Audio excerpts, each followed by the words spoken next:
Welcome to One Shot, Session 1 of the Conduit campaign frame. Here with the boy Tuglo and Baguette. This is a campaign frame that I've been cooking up for a while. We're gonna play around with a little bit, do a little play test and see how everything goes.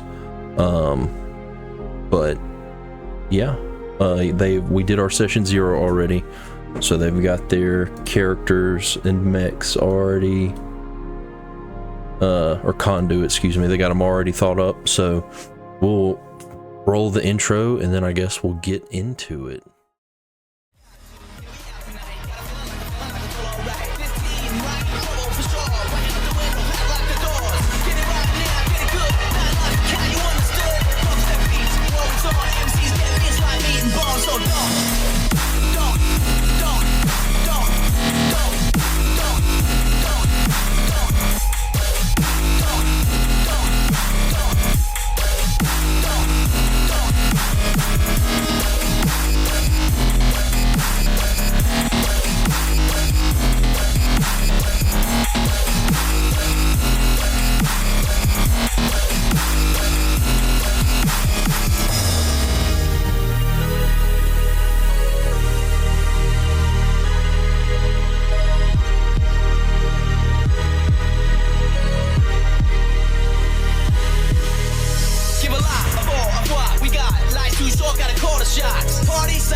The scene opens to the vastness of space. Millions of stars and galaxies dot the inky black.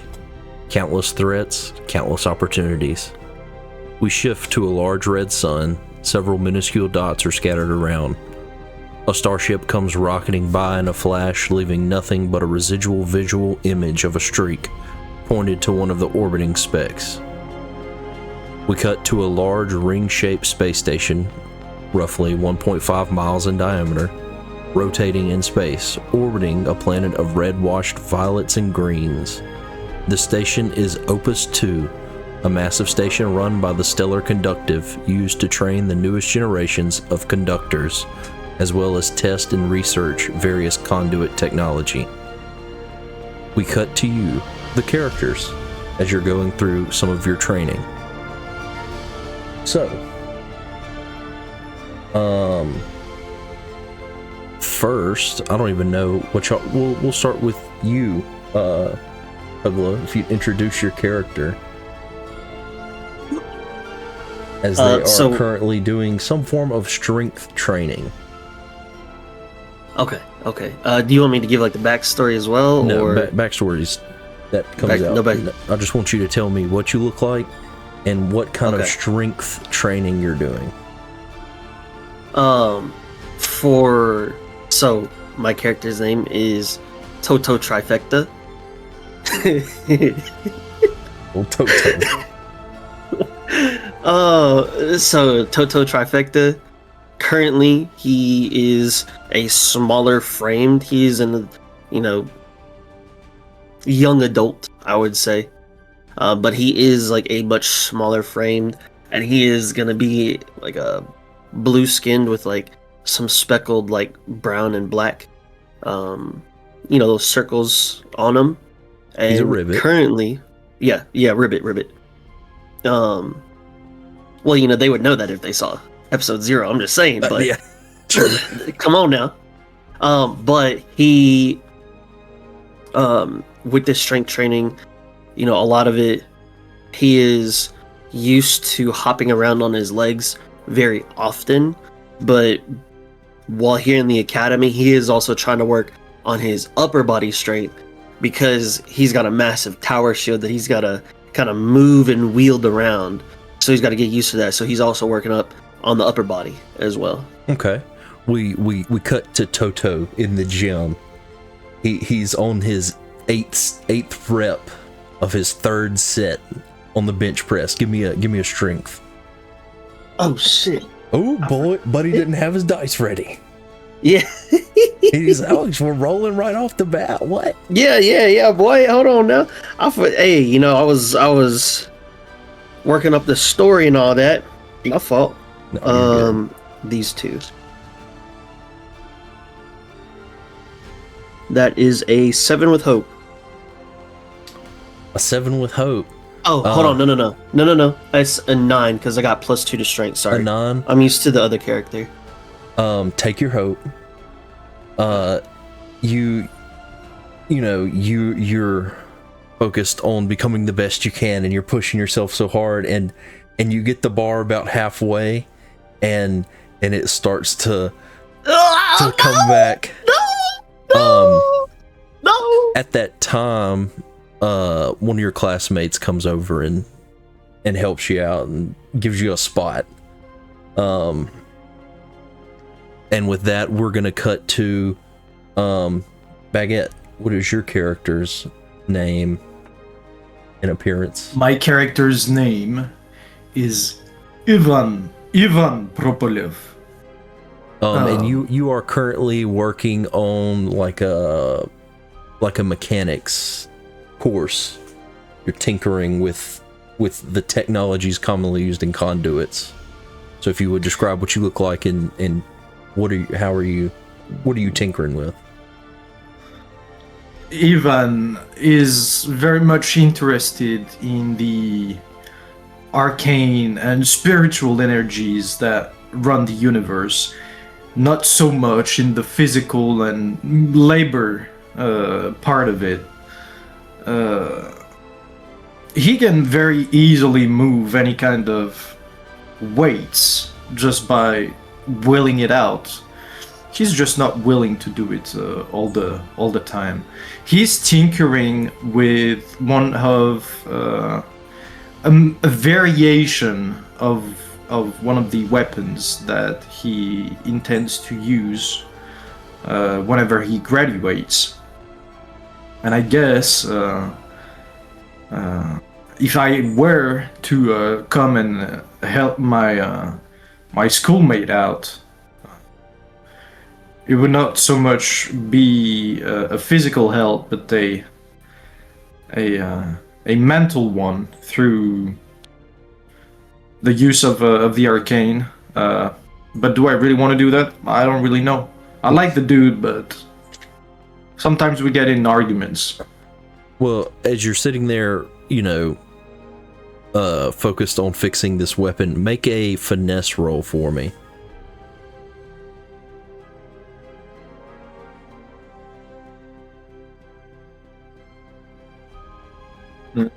Do I have any modifiers on finesse from my... Oh no, this is only... No, this is only the suit. 15. Well, this would be on your just regular character sheet. Yeah. 15 with... Fear. 15 with fear. You do manage to, kind of complete the assignment, but it seems that maybe in your, you were kind of thinking about, that guy that you're always arguing with, how you saw him struggling in the gym earlier today, and you're like, you kind of get lost in thought for a second, and something goes wrong with the wiring, and the weapon like misfires in the hangar, blasting a hole in the wall on the other side, and everybody kind of ducks down and looks around, and there you are sending over the thing. We cut back to Toto. Toto, you are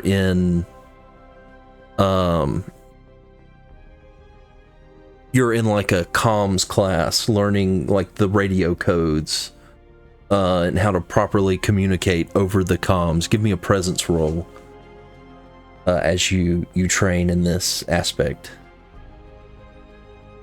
I got a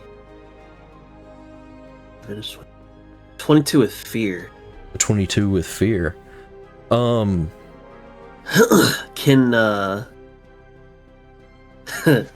I mean, I kind of just want to do it just for the fun of it. Okay. But can I use I want to use my my freeborn community. It says unbound once per session when you make an action roll. Is this an action roll? Mm-hmm. Or no? Yeah. Okay. When you make an action roll with fear, you can instead change it to a roll with hope instead. I want to do that real quick. Okay. Go ahead. Yeah, buddy. So it's 22 with hope. Yeah. You are picking up these codes. You are memorizing everything you need to. You are acing this class. Let's go. Yeah, buddy. Let's do...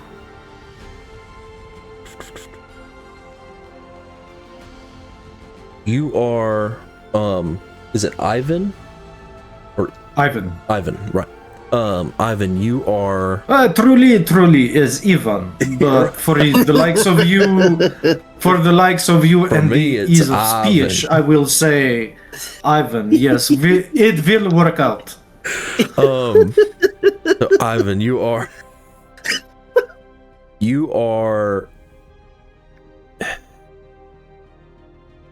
you're in a class that's like telling you about the connection between you and your conduit, and how, you know, these mechs are specially crafted to funnel your power and physical prowess into the mech and allow it to be a step above others. Make an instinct roll for me as you train on working out this like connection to this machine. 13 with hope. A 13 with hope. Take your hope, obviously. With a 13, you are getting the hang of it. How does it make you feel that you're probably not the best at it in the class at the moment? You see others getting the hang of it faster than you. Even though you are getting it, you are absolutely succeeding, and maybe you're like third, but there were like two other people that were ahead of you. How does that make you feel?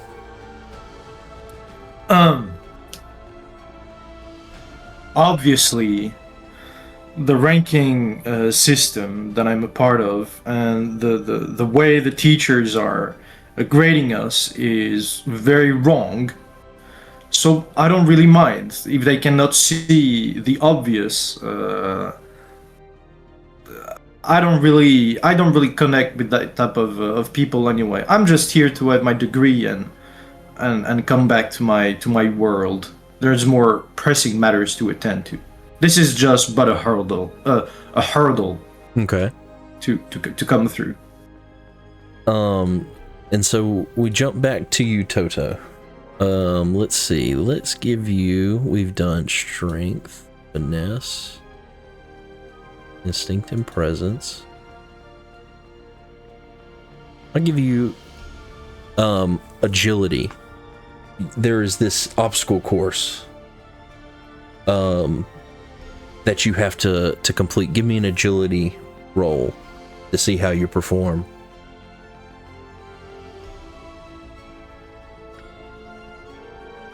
Oh, 13 with hope. A 13 with hope?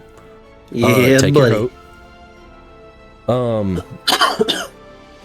Kind of the same situation as Ivan. It's like, you know, you physicality is your thing. You know, you're a strong guy who wields the shield and is the guardian.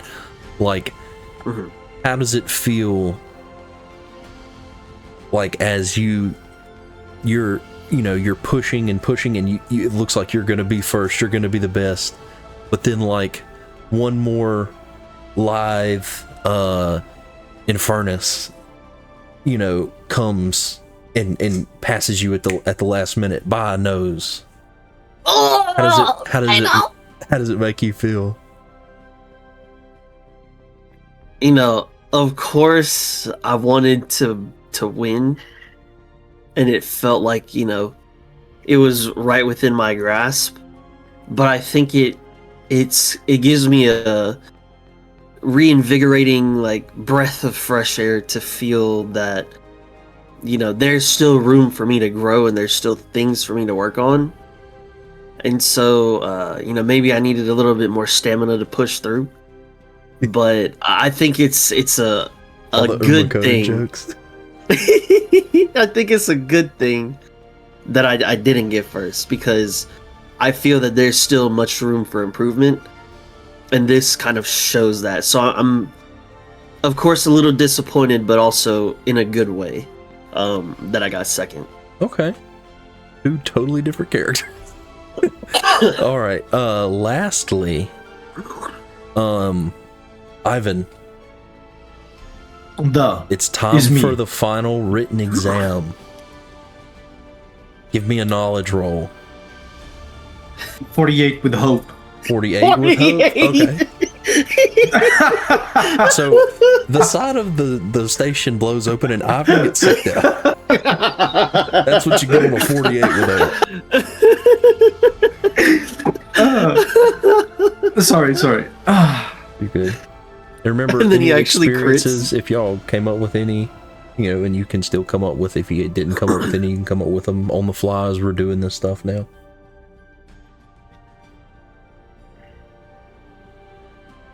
That's going to be a 14 with fear. A 14 with fear. So, knowing that it was with fear, what... You pass your test, but what about this situation is a negative to you? I'm asking you to tell me the fear consequence in this situation. I didn't get the bonus answer right, so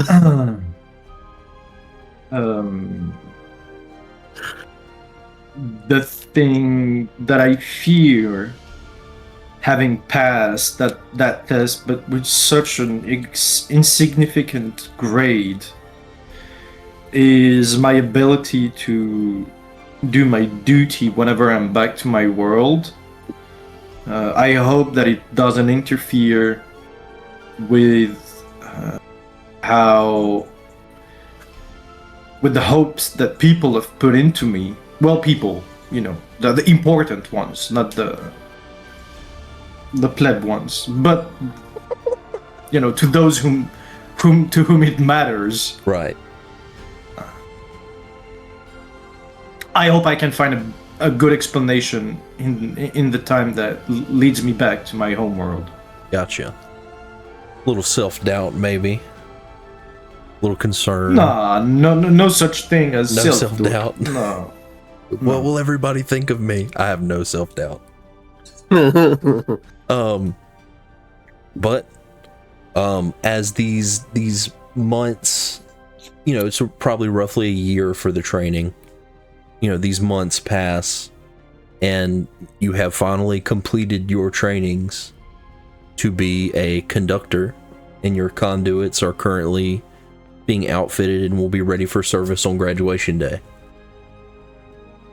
But we now move to graduation day. You know, while the station is normally a fairly calm place, it is alive with activity in preparation for the graduation. What would y'all be doing kind of earlier in the day of graduation? Whoever wants to jump in first, and then whoever didn't, go second.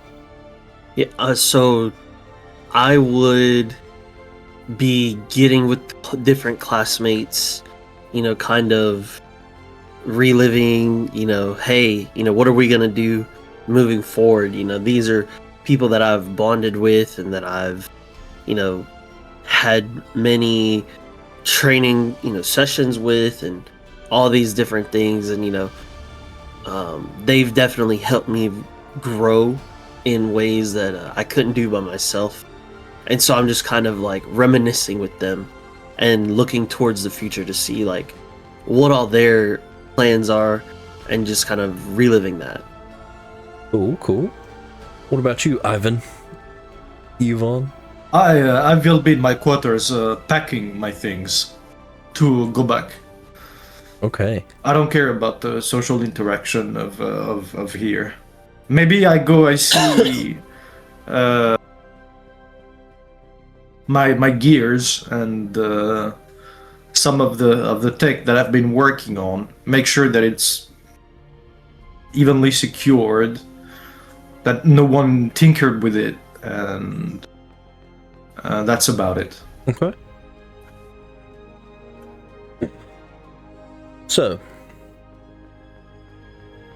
the time comes and you have a meeting to attend. There's like a mass, what I'm at a loss for words. A gathering? Yeah. An assembly. There we go. An assembly of all the graduating students in the Great Hall. So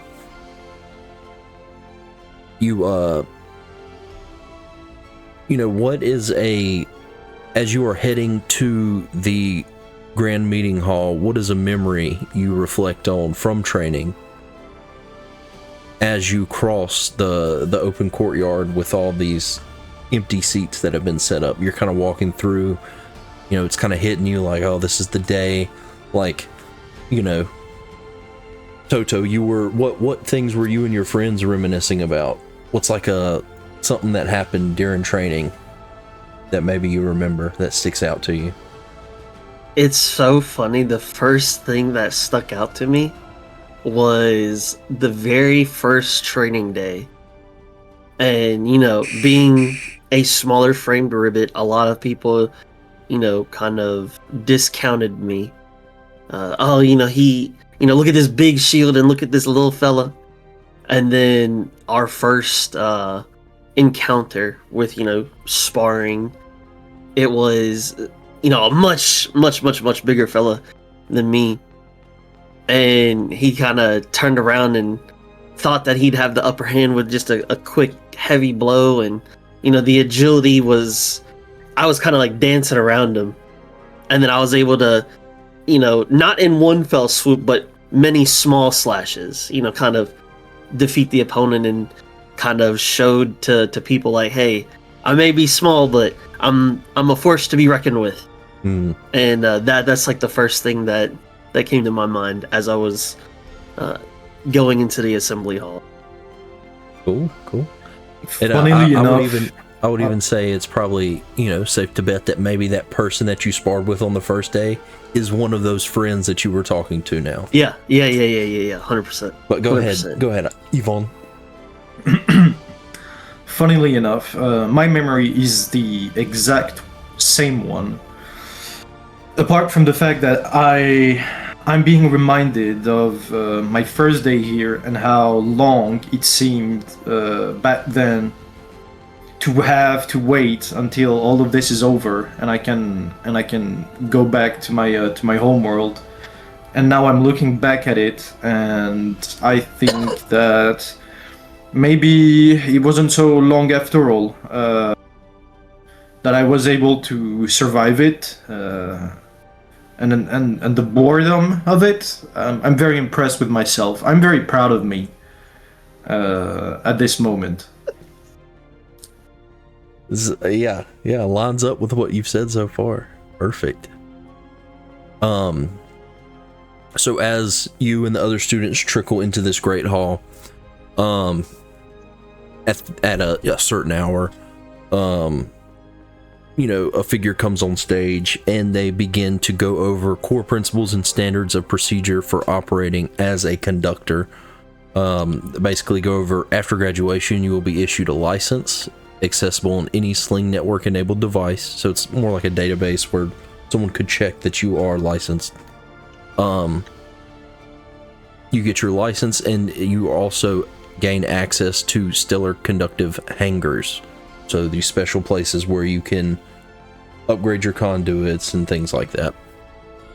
You are required to complete a certain amount of sanctioned work per galactic tick, which a galactic tick is roughly 1 year.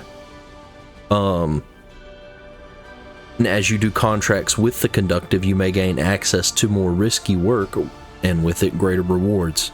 They reiterate that you will be divided into squads at the end of this assembly, and they've already assigned you a first contract for immediate, like immediately after graduation, you are to do your first contract. Nice. And they conclude the meeting. That, you know, they just go over those basic things. They conclude the meeting and they read off your squads. Toto and Yvonne, you have been assigned to Squad Epsilon. You go to your designated area, and there you see a Qatari woman with yellow fur, streaks of white.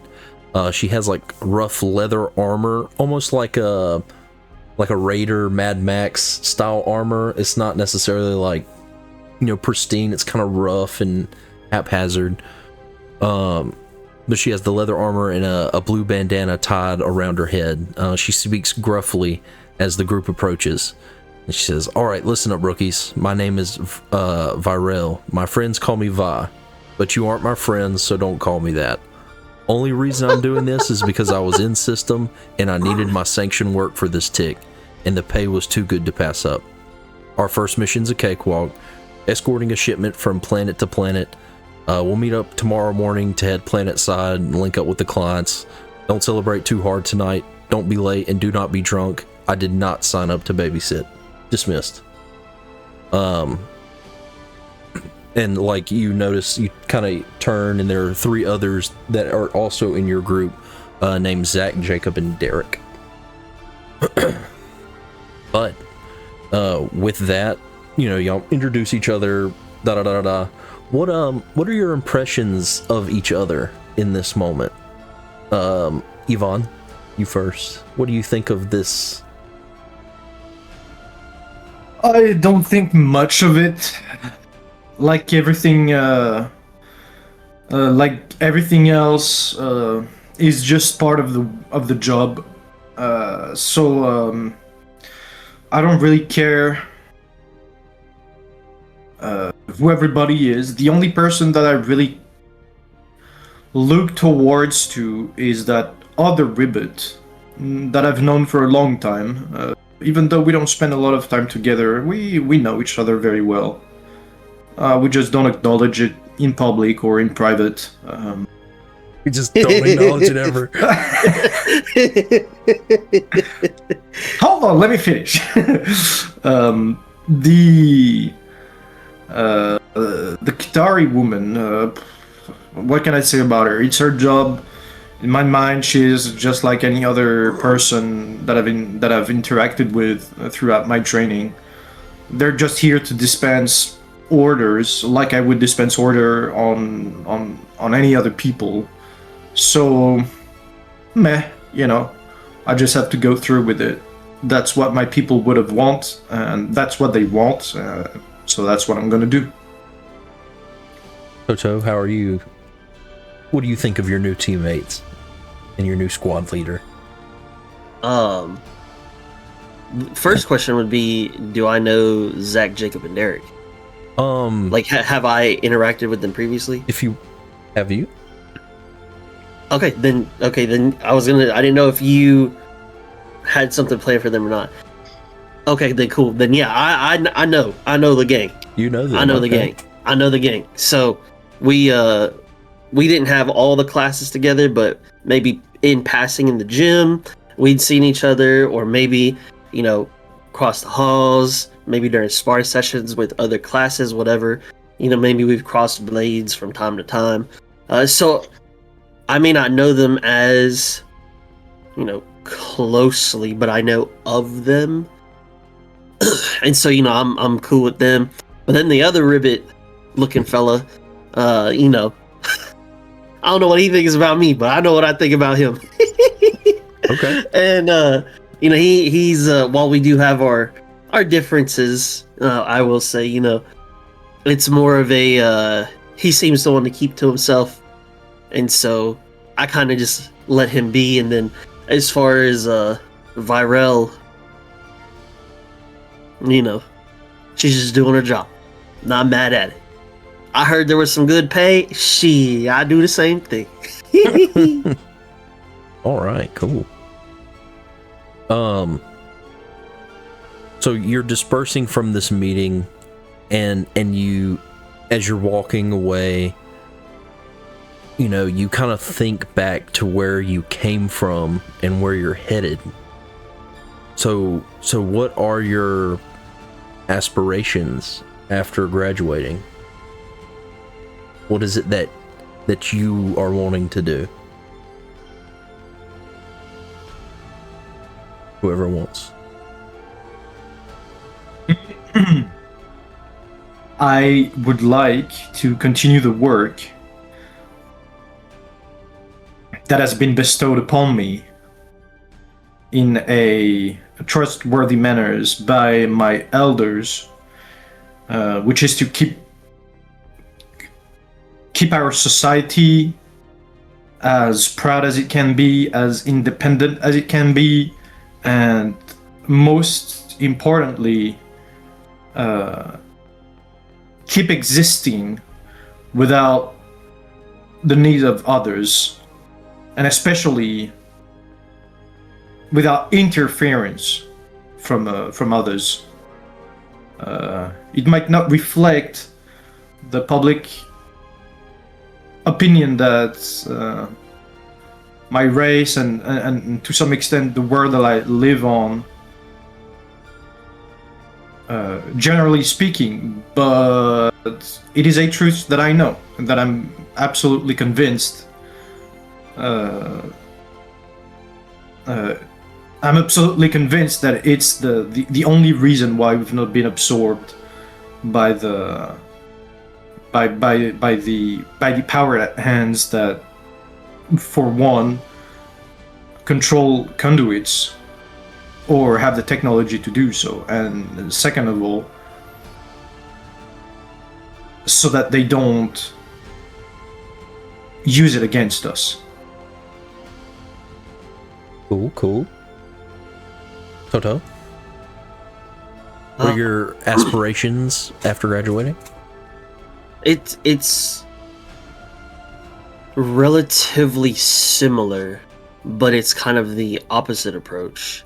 You know, I do think that there is strength in help, you know, seeking help from others and being united. And so while, you know, he still wants to preserve and keep things rolling, whether it be by the strength of the own, I think that we could do it by the strength of each other. And mine is to kind of to show them that, you know, that you can trust others, and like you can also be a protector for your own things at the same time, and banding together and kind of keep moving forward together. Got you. So I'm sensing we got some conflicting views, some more maybe nationalist, planetist feelings, and then maybe a little more unified galaxist beliefs from Toto. Cool. But you do have a little more spare time before the graduation ceremony. What are you guys doing in the few hours before the ceremony time? Toto, what are you doing? I am not sure what's going to happen at the graduation, so I'm just going to make sure that my things are packed and ready. You know, I had a lot of talk with a lot of people beforehand, but maybe that kind of made it to where I wasn't as prepared to leave so quickly in the morning. And so I'm gathering my things, making sure everything's ready, so that way after graduation I wake up, boom, I'm ready to go. Right. That's what I'm doing before. Kind of rushing back. Right. Because you were like, oh shit. Yeah, all right, literally. Cool. Yvonne?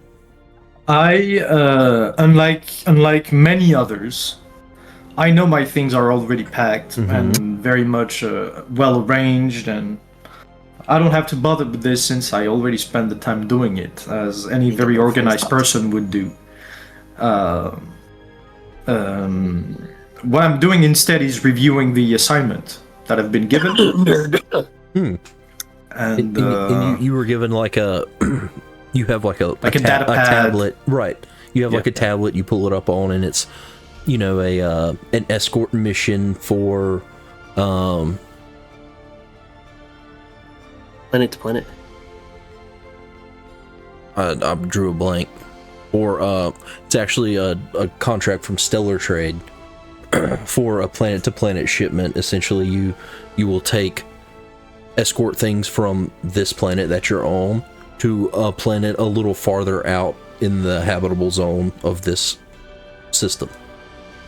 And I'm looking through it, and my intent there is already very professional, very organized. I'm trying to go through the cargo list, the cargo manifest, trying to connect the dots between what is being transported and who's transporting it, for what reason. Obviously, it's not written on there because it's just an escort mission.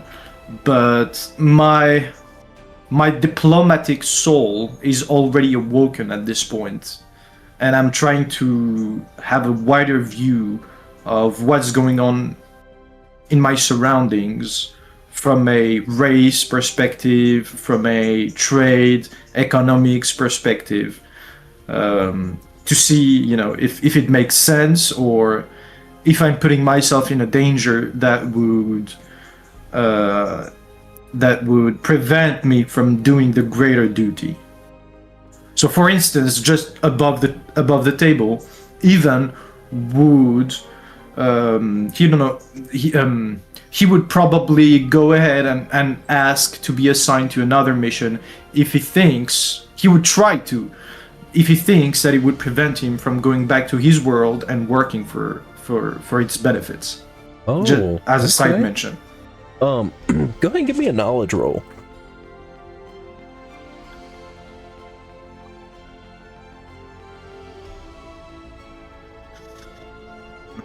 +2, 17 with fear.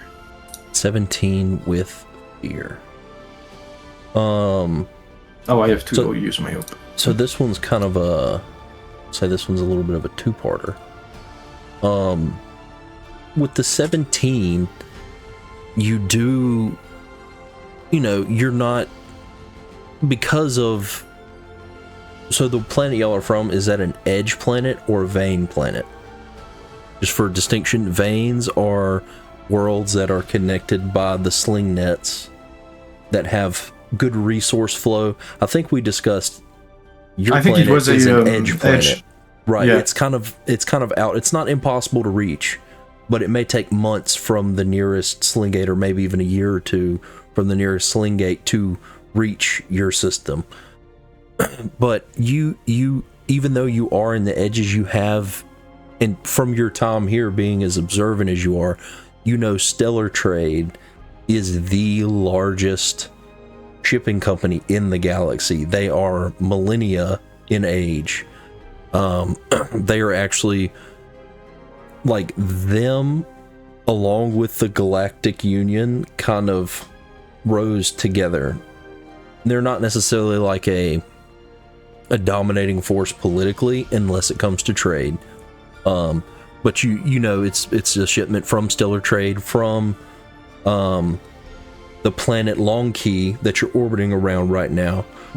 From Long Key to Ivan,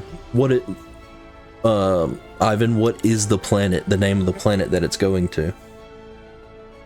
The shipment. It's an outer, on the edge of the habitable zone, so it's a cold world, like an ice world. No, I cannot reverse this because it makes a bad word. Bellowbug. Nice. Yeah, so the shipment is going to Bellowbog. It'll take a couple of weeks to travel this short in-system distance. But as a result of the fear, you take this time and you go to like the resource desk, and you ask about or are there any other contracts up for us right now? And unfortunately, you are turned away at this time. So it's looking like maybe after a couple of weeks of work, you're going to have to go back home. It is, it is what it is. I cannot ask these clerics to understand the greater movements of the universe. It's okay. Hello, Ivan. This peon in front of me. I cannot ask these mere worms to comprehend the movements of the universe.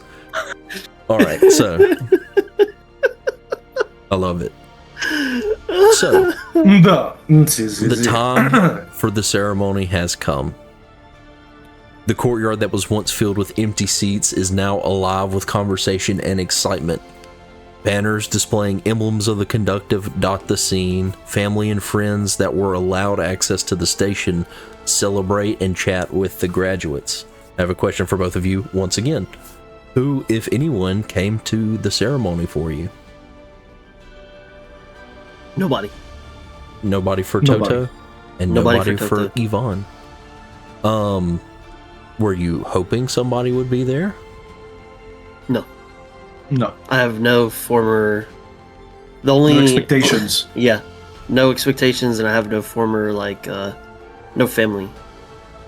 No familial ties. So a lot of your classmates do have family and stuff, and they're mingling with, and as you two you're kind of standing there and looking around, your gazes meet, and there's a moment of even if you turn your nose up, there's that moment of maybe there's one thing we have in common. But with that, you see up on the stage there is a gathering of high-profile guests. There are high-ranking members of the Stellar Collective, or Stellar Conductive. Why not put collective? Investors, politicians, and all manner of influential individuals. Is there anyone there that catches your attention? Like a diplomat or anybody that kind of catches your eye? I guess the highest ranking person of the academy. They are there. That's Commander Winston.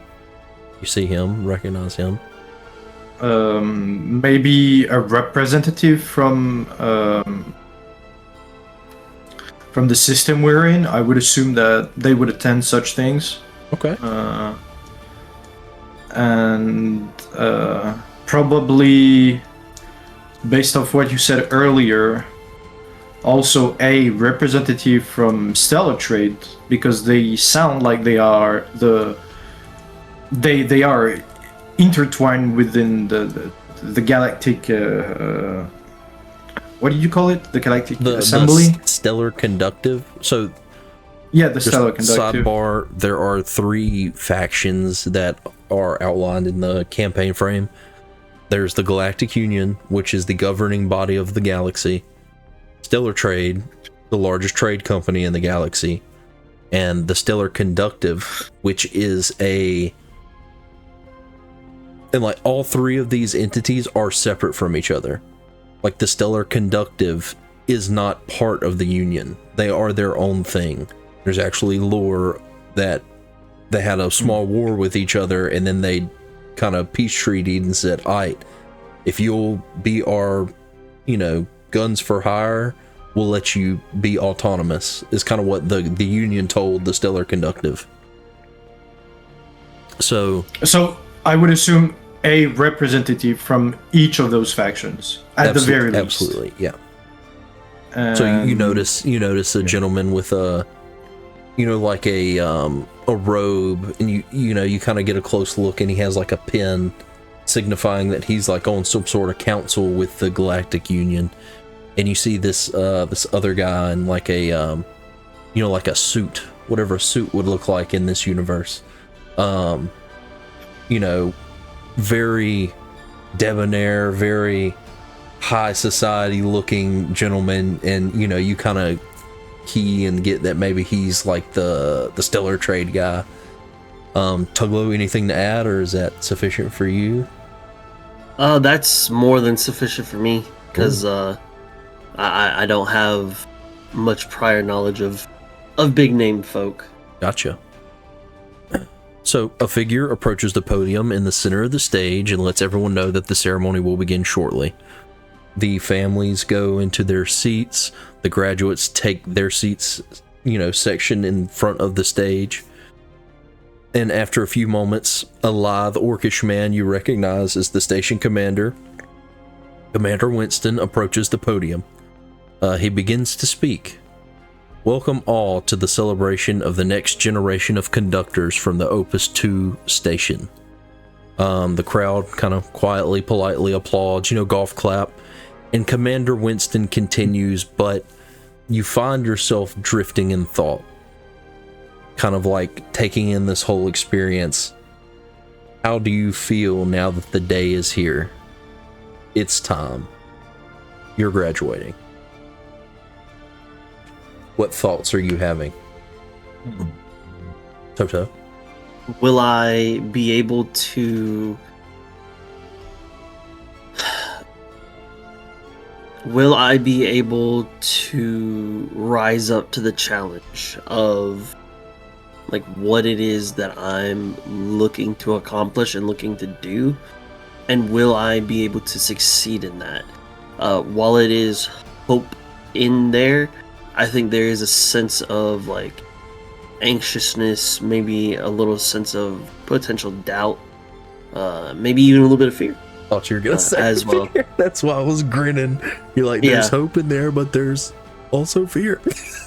He said the thing. He said the thing. And I think it's one of those things where it feels like, the weight of reality has always been on top of me, but now I have like the official license to do something about it and to like actually make a difference.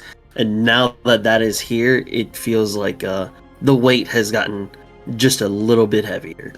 Okay. Ivan. I'm gonna say your name differently every time. I hope this speech doesn't last too long. Did I forget to pack? No, I think I put it in that case. Yeah. This fellow on the stage, he looks like a decent man. Maybe I can have a talk with him later. And as you have that thought, you kind of think about him, and you look over at him, and you both kind of focus back in.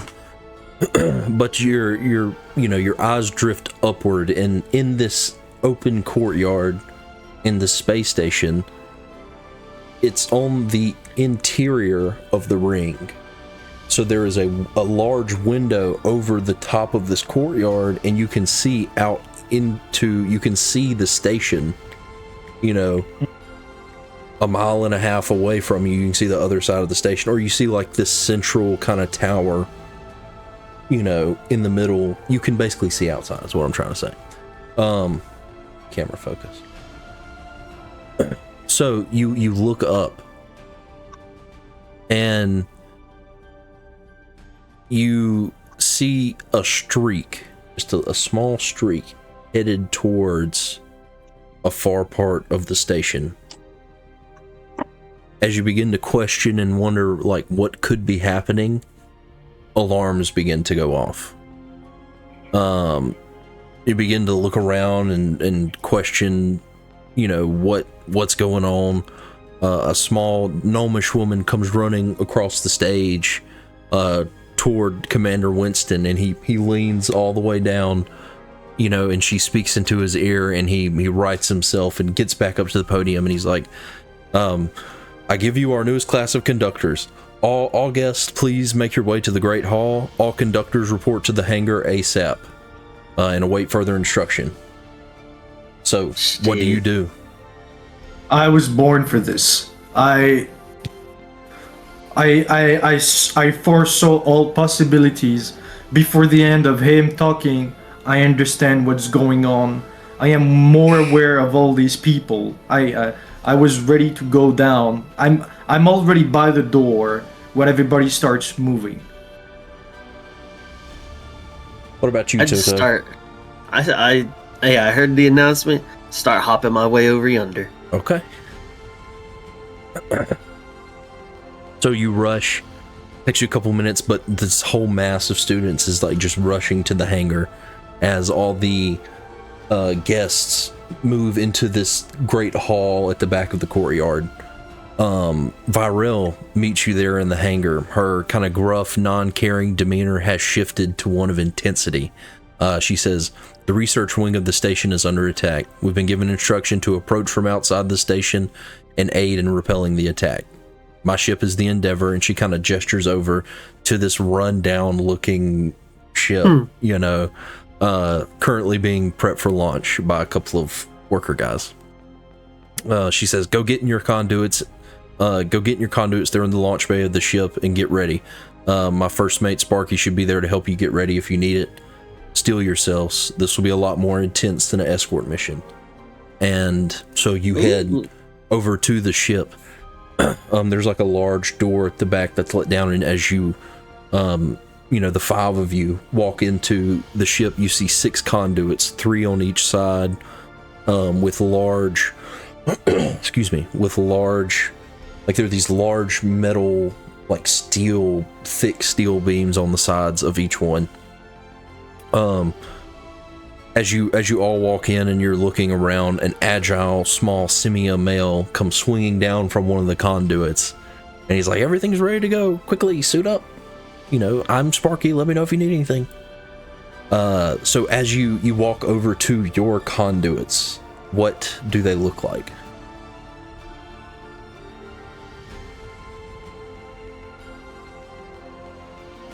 My conduit is an elegant representation of my own self. It is a beautiful reflection of both competence and power. Any mortal soul, just gazing at it, would comprehend the amount of destruction that it can output. But also, it's not so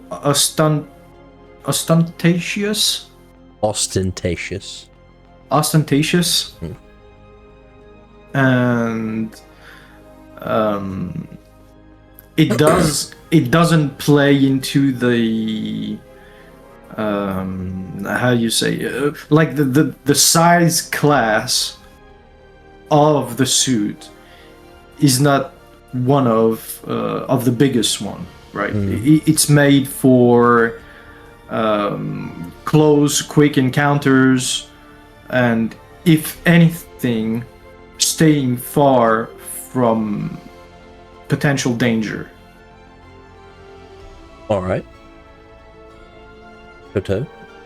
And Mine is... Ivan, does your mech have a name? He used to. But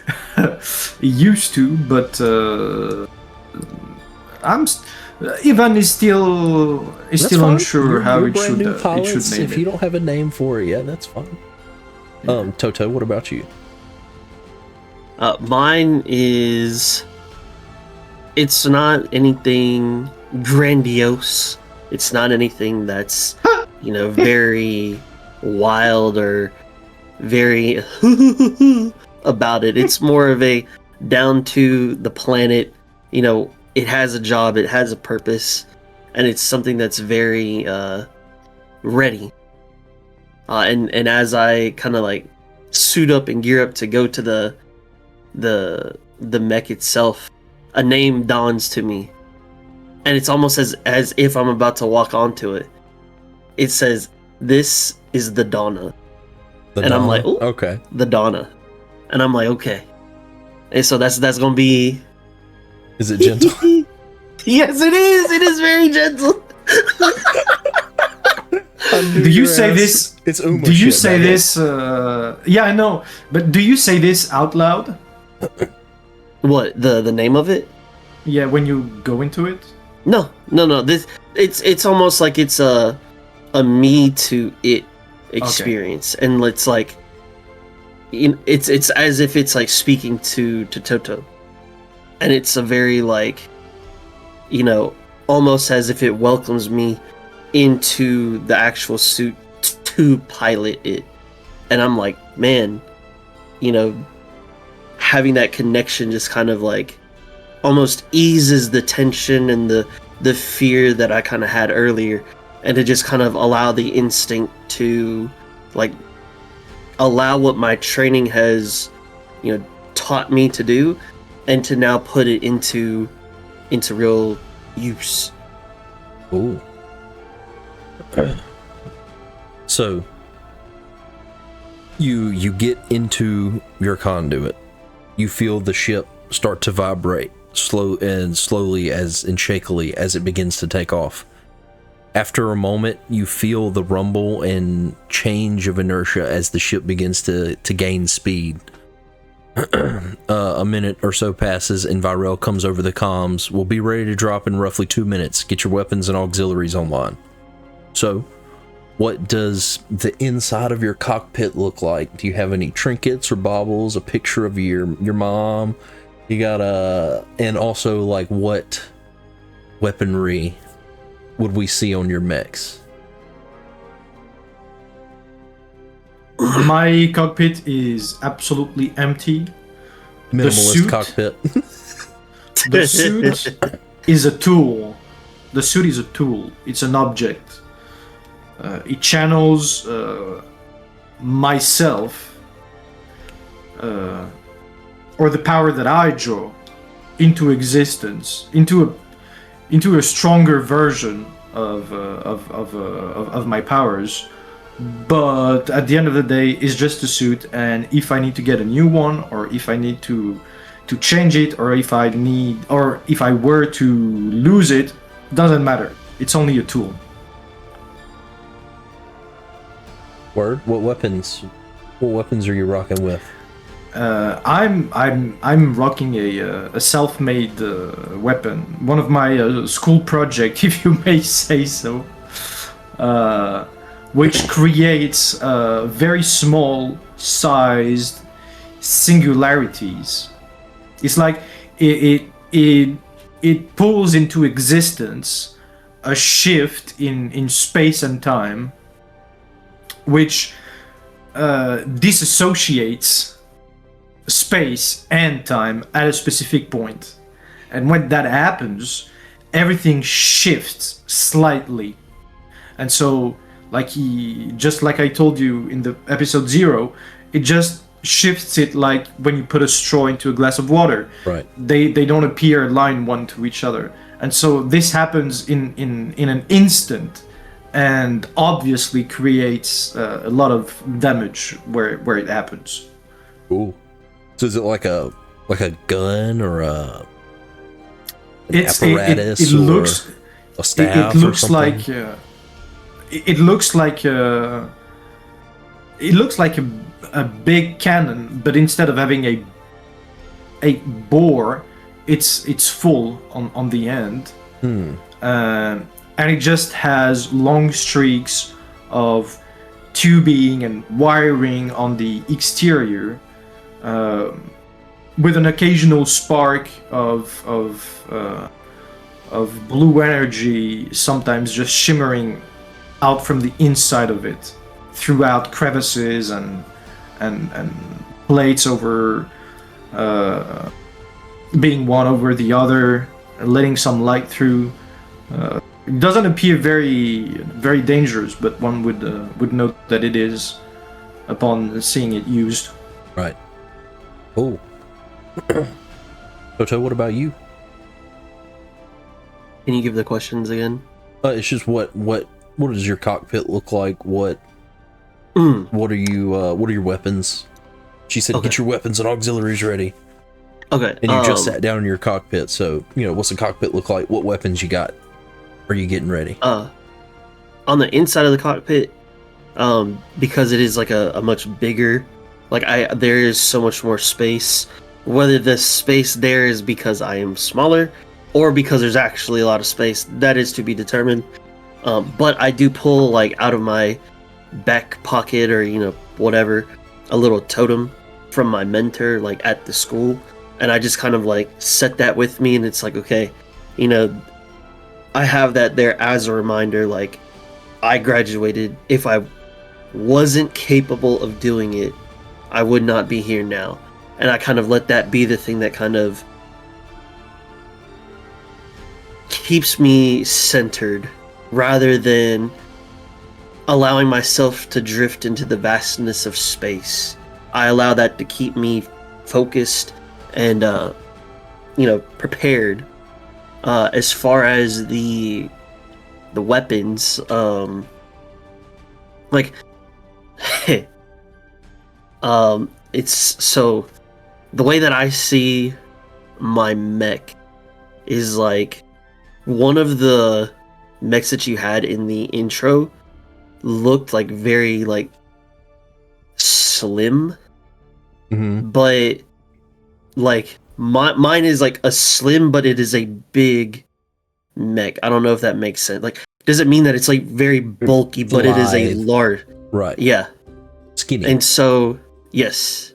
And so it's like the way that I see it is like on the right hand, I have my Omni sword, but the difference with it is like instead of like holding the sword and then like wielding it, it's almost as if like whenever I prepare to like use the sword, like there are attachments on the side and they kind of slip forward, and then my arm becomes the sword itself. Right, like Gundam style.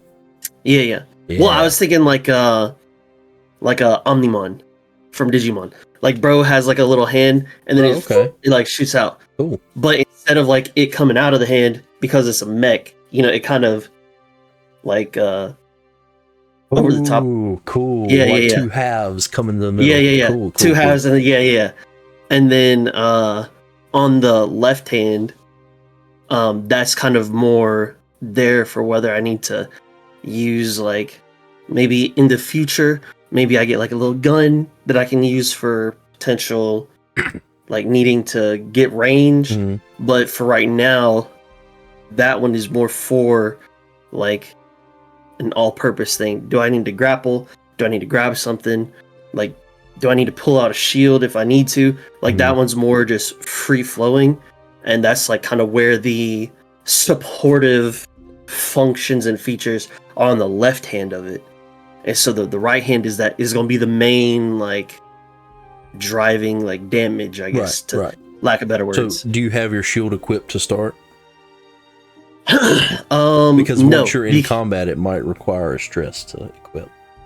Okay, as of right now, no, because Toto doesn't know what he's going into. He doesn't know what supportive function that he needs.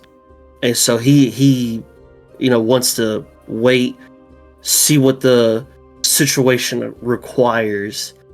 But he does have the sword prepped and ready, because if we're, something might not be good. Gotcha. Cool.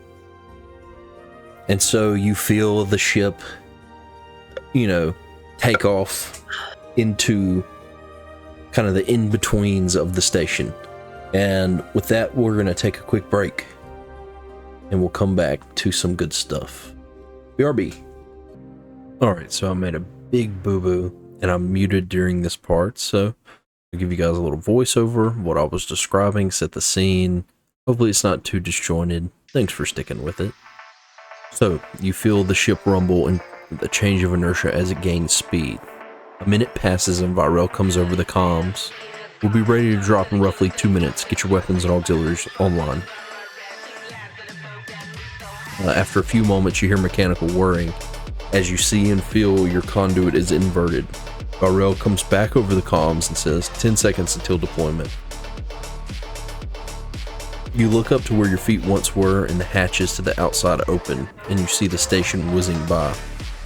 6 seconds. You feel an inertial shift as the ship pulls back sharply and the station starts to pull away. 3, 2. You see the conflict area appear in the view of the opening.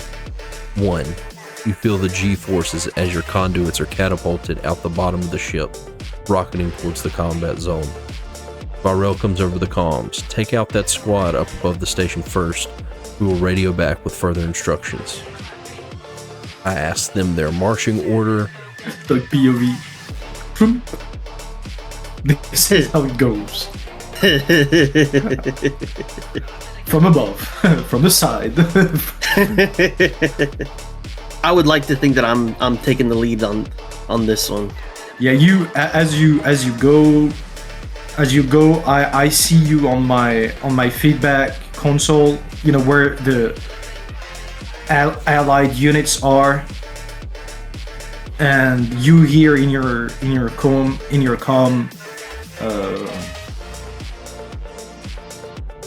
Actually, that's kind of funny because we haven't decided on call signs or whatever. So what you hear is me calling you by your name.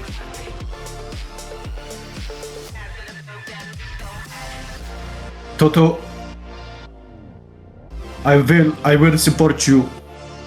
I'm on your 6. Over. Copy that. We're moving forward. Yeah!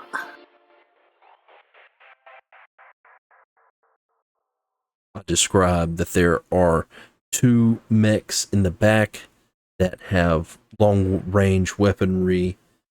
There is one in the middle that looks like it has a lot of auxiliary attachments and things like that. There are 2 in the front that are kind of repurposed, mechs that, possibly were farm equipment at some point, but they've been repurposed for combat.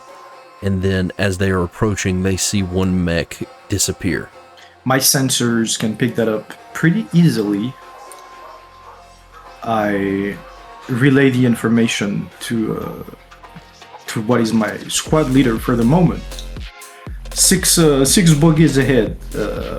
Engage. What? Sorry.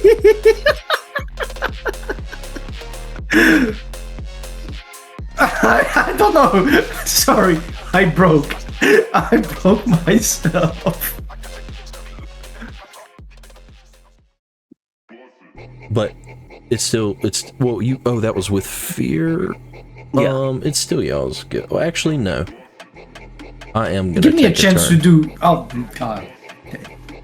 As they see you approaching, one of the ordnance mechs in the back is going to take a shot at Toto as he's leading the pack. Hell yeah. I didn't get my dice out. A 10, a 9 to hit. Okay, so You'll look at your evasion on your mech sheet.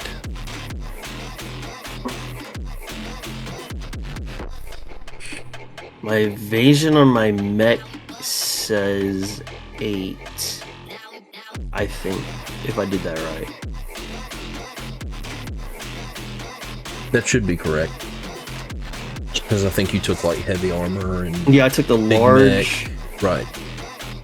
Well, no, you didn't do heavy armor. You did the scale. I did the big protective. mech has slow. Is a slow guy. Yeah, protective and then titanium scale Right. is what I took. So it hits. So then, you said a 9? 9, yeah. Yes. Because I can't use my skills from the from Daggerheart, right? Yes. Like my Daggerheart skills. Yeah. Yes. Okay, then yeah. What are you asking? What would you like to, what are you trying to use? Well, I don't have it. I was looking to see if I had anything. No, But I don't yeah, have all anything. your abilities from your character can be used in your mech. Oh, okay. Okay. So if you have fireball, you can cast a fireball. If you want to use I am your shield, you can use I am your shield. You know. I do have one question though, which is kind of specific to the scale of things. When we are in our suit, is there a multiplier to ranges? Yes. Because Yeah. obviously, Yeah. okay. Roughly, I So would what- say each square, instead of 5 feet, it's 5 yards or 5 meters. Oh, 5 meters. Thank you, God. Right. I was A about to- yard and a meter is really close. It only gets crazy when you go really big, then it starts desyncing really bad. But essentially, 100 yards, 100 meters, kind of the same thing. So you said that all skills apply to the armor the same way they apply to us. So we are Correct. the conduit. Okay. Exactly. That's the whole point. The conduit So is just- essentially just meant to be bonuses on top of your regular character. So if I want to convert close range into suit range, what does that give me? For example, it's still close. so like with the making, like, instead of the standard distance being 5 feet, it's 5 meters. Like, it's all the same. Oh, okay.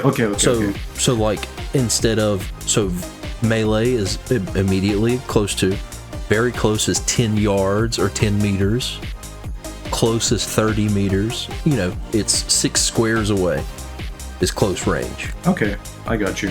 So for me to use like very close, Mechanically, like I it's am the the same shield. exact shit we've been doing. Okay. So I, since it's still our turn, I get a notification of an ordinance being launched toward Toto, and I attempt to make an illusion of myself in front of Toto to distract the targeting sensors of the ordinance coming at him. Spellcast 10. Wait, what it It's called a minor illusion. On a Right. success, you create a minor visual illusion no larger than yourself within close range. The illusion is convincing to anyone that is close. the first attack already has went through. Tuglo, you take 4 damage. But now, yes. The illusion is up, and the next attacks against Tuglo will have, did you succeed your roll? Oh, I thought you were doing something else. No, so if you want to do this, I'll let you Yes, do I it. succeed. Yeah, I succeed. Was it hope or fear? Fear. 21 with fear. 21 with fear, okay. So,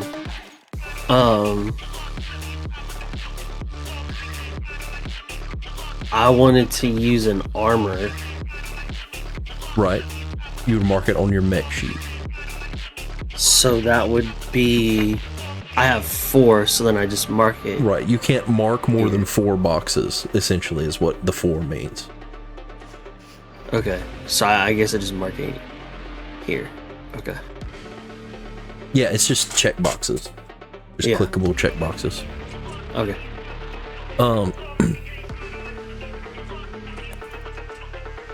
So you put up this illusion, and essentially I'm gonna give disadvantage on.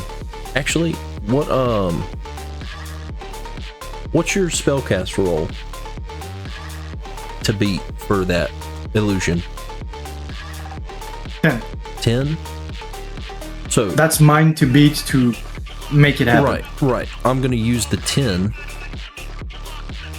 as you see that one that had went invisible as a result of the fear. It materializes next to Toto, and he's going to. We're gonna roll. Holy. I got a 16, so he is able to discern the difference. I am still going to give him disadvantage though. And this guy's attacking me or the illusion? He's attacking you with disadvantage. Okay. An 8, but beats it, so that should still hit. Yes, that hits. That hits.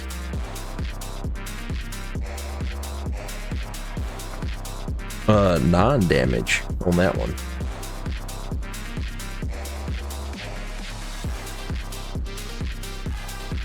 That does major damage.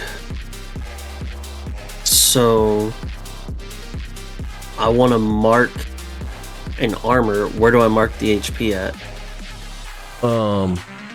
Guess I should probably have the sheet pulled up.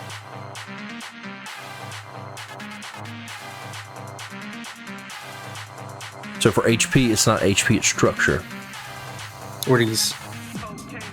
Okay, So where am I marking that? You would hit the checkbox next to structure. Under name and description. Yeah, under minor? Right. That's not for like you should have your damage thresholds in between minor, major, and severe. Yeah, I do. Okay, so underneath that the line going like this, like how you read, that's your structure. So there's a maximum of 12, but you don't have 12. You have like what, 7? Okay. You have 7 total HP. So after you mark 7 of those boxes, you're dead. Okay. You know what I'm saying? Yeah. Okay. Where were we? As a result of the fear, that guy's revealed, so they move in a little bit closer. The spotlight's back to you guys. I'm gonna have Derek come in, and he's going to Derek wields like 2 energy daggers, and he comes in and engages with that covert unit, and so he's gonna give advantage on the next person that attacks the covert.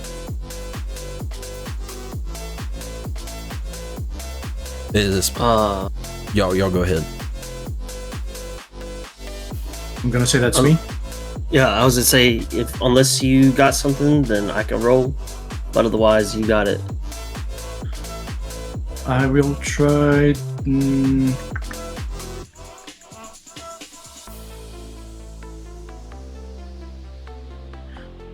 I will unleash chaos. Go for it. I'll beat it up.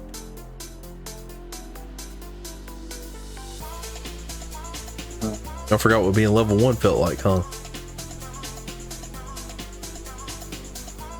Well, it's also part of like I guess learning new shit. Right. But you played a level 1. Once again. Now the difficult part comes from spell stuff on this and adding the modifiers from the suit. Right, so with you, it depends on what you have. The main thing is, like, if you have a plus to something that is your regular thing, so like Tug, make sure you're adding a +1 to your strength rolls because you're a large mech. So then it would be a +3 because I have +2 originally. Mm-hmm. Okay. Where did I see? Where's my HP at? So that's +1. So that's gonna be a 12 with hope. Who are you going after? The covert. The covert? Oh, but you give advantage to me also. So yeah. That's a 14. 14. Perfect. That hits. Roll some damage. And take your hope. But y'all definitely forgot what it feels like to hit on a 14. So that's gonna be this, and plus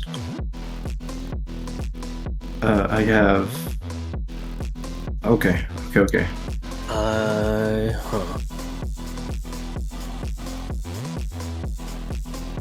17 damage. 17? 17? 17, and I mark a stress. Oh yeah, because that's to like replenish my D10s. unleashed chaos. Holy cow! Yeah, that's D10s, and I also re-roll the lowest damage die. So Derek from comes the up amplified. with his daggers and engages and gives you that open opportunity. What does it look like as you destroy this mech? You see like glimmers of sparks happening, and then a sphere expanding instantaneously and disappearing just as fast. And where the sphere was, you see the parts of the mech that would have been within that sphere, but they're all messed up. And as the sphere disappears, these parts, they don't connect to anything, and they just blow up. They just wrecked themselves apart, blowing the mech to the opposite to the side of where the sphere appeared.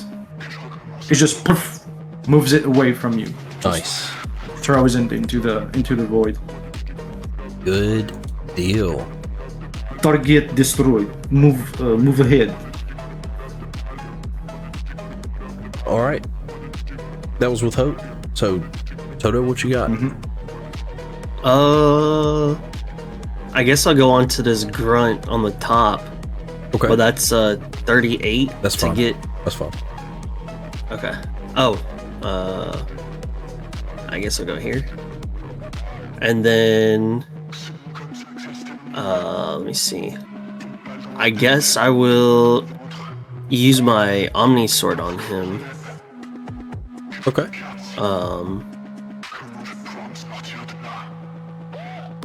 Okay, so then that would be... So I just roll the d12s right now. First.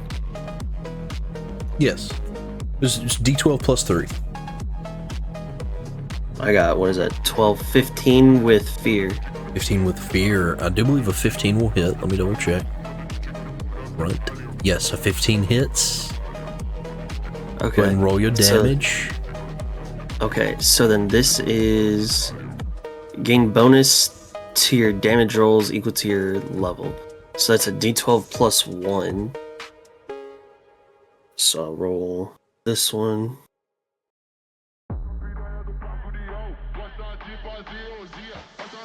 And let me just check if there's anything else I can add. That's to my damage thresholds. Physical damage, marking armor slot. Shield. So then I did 10 plus 11 damage. 11 damage to the bullet. Alright.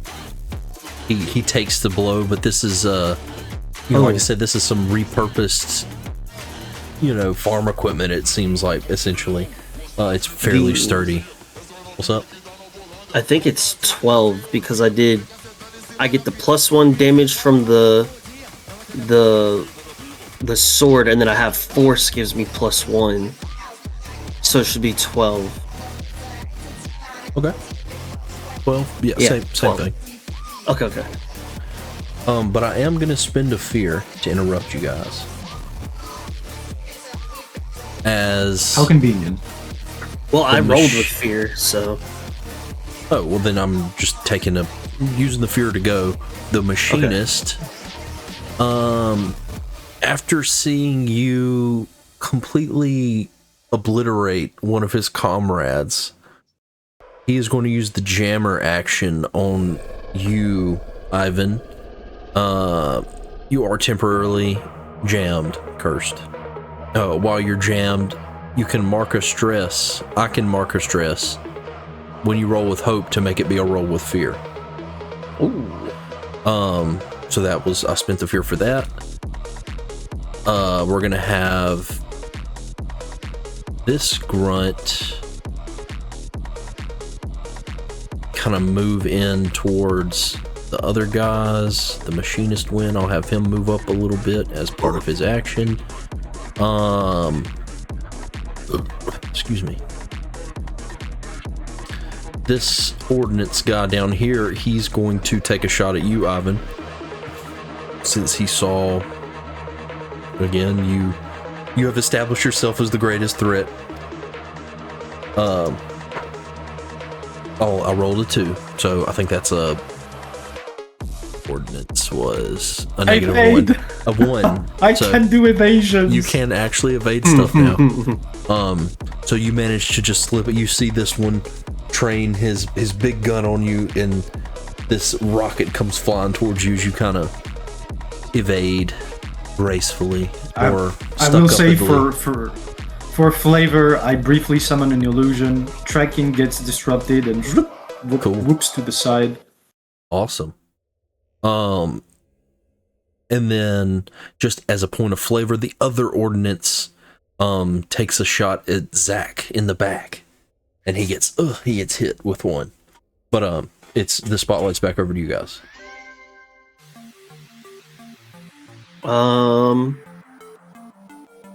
I mean, I kind of see.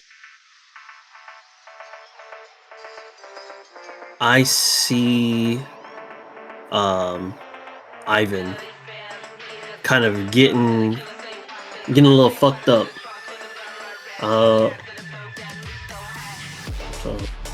And I don't really like them kind of targeting him, so I just want to reposition myself in front of this first grunt. Okay. And then I will... Oh, actually, hold on. If I go here, Okay. are either one of those within very close to me? 5 to 10? Yes, both of those are 5 to 10, yes. Then I will go for an attack on the grunt. Okay. Jacob is going to what is Jacob? Jacob is like an he has this like slender mech with like a large bow, and he like pulls it out and it like unfolds, and he like draws back and an energy arrow comes in it and he releases it on the grunt in front of you. So you'll get advantage on this attack. Oh shit, fucking pog. Okay. So I roll my d12s. Got in 9 with hope. You have advantage, so you roll d6. Oh yeah. 10. And then I have plus 3, so 13 with hope. Yes, hits. Okay. And then on when I make a successful attack, I can spend a hope to use the attack against all other targets within very close range. And all additional adversaries I succeed against with this ability take half damage. That's my whirlwind. Go for it. So I'll spend the hope. Roll that damage. And then this is going to be... And you were targeting the grunt, right? Correct. Okay. And this is going to be a d12. And you did roll a 13, you said, right? Yes. Right. This is 10 plus 1 plus... So 12. 12 damage to 12 damage. the grunt. And then half to the machinist.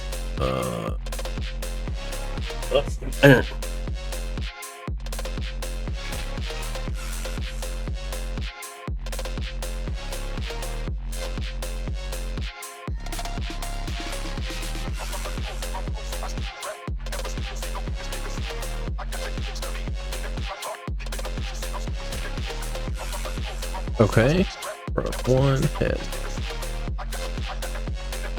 You said 12. Yeah, 12 to the grunt on the bottom, and Machinist.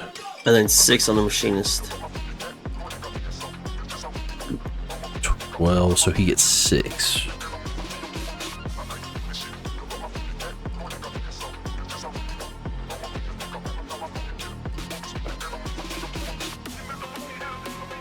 HP.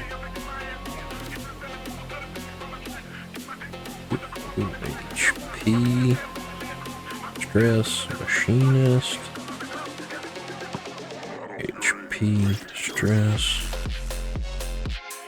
Word. Okay.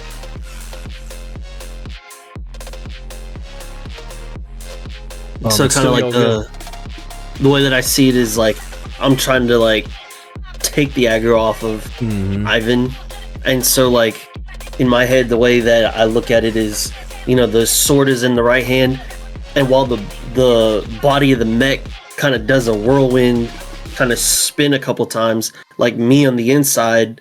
It just kind of is stable on the inside instead of me, going in a rotation as Right. well. And so that it's That's getting, so cool. a couple slashes on both of them. And while it doesn't hit the machinist as hard, my main focus is that grunt Right. and just trying to get them to focus on me. Hell yeah. I see Toto being a good distraction, as it's supposed to be.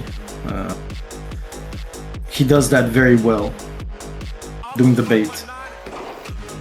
I will take the opportunity to, having replenished my magical energy, I will unleash KO on the machinist. Machinist. Once more. I mean, not on him, but I will use that once more. Okay. And Excuse me. that's gonna be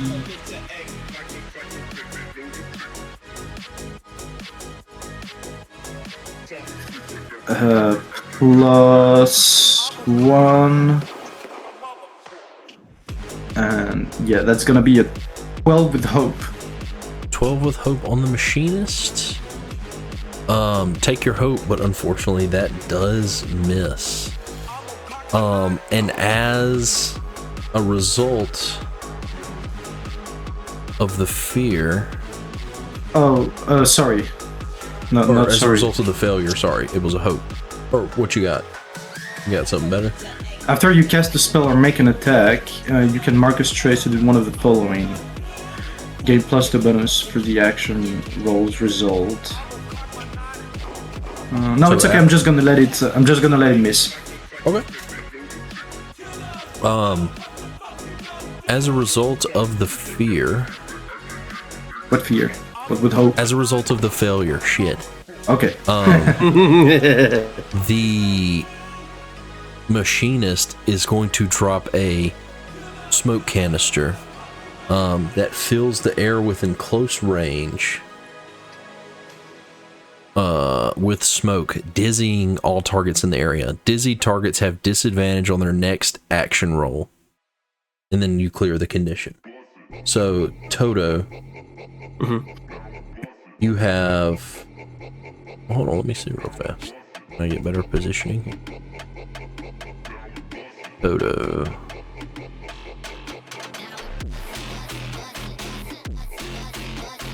The machinist maneuvers around you, Toto. I'll actually give you the opportunity to spend a stress if you want to stop him. Or a heat, in this case. To stop, yes, because that's in, To kind of keep him engaged where he is, right, I'll yeah. let you. Okay. In my head, I'm trying to pull all the aggro. So if I see him, kind of trying to dart around, I will definitely. You The were heat? focused on the grunt, and you kind of from the side see, Yeah. or maybe you get like a flash on your heads up. Right. That's like, doo, doo, and you like turn around and catch him, but he, you stop him, and he releases the smoke canister there. So you are still, What am I spending the heat? yes, you spend the heat Okay. instead of a stress. It's a heat, Okay. but that also means that you get +2 to your damage rolls now. Beautiful. I have also been fucking this up, so I need to fix this. What is this? This Guardian Unstop. It's an unstoppable thing. Unstoppable. Let me know if you start unstoppable as well. Okay. But you are dizzied, you have disadvantage on your next action roll, and then you clear, you just clear it after your next action roll. Okay.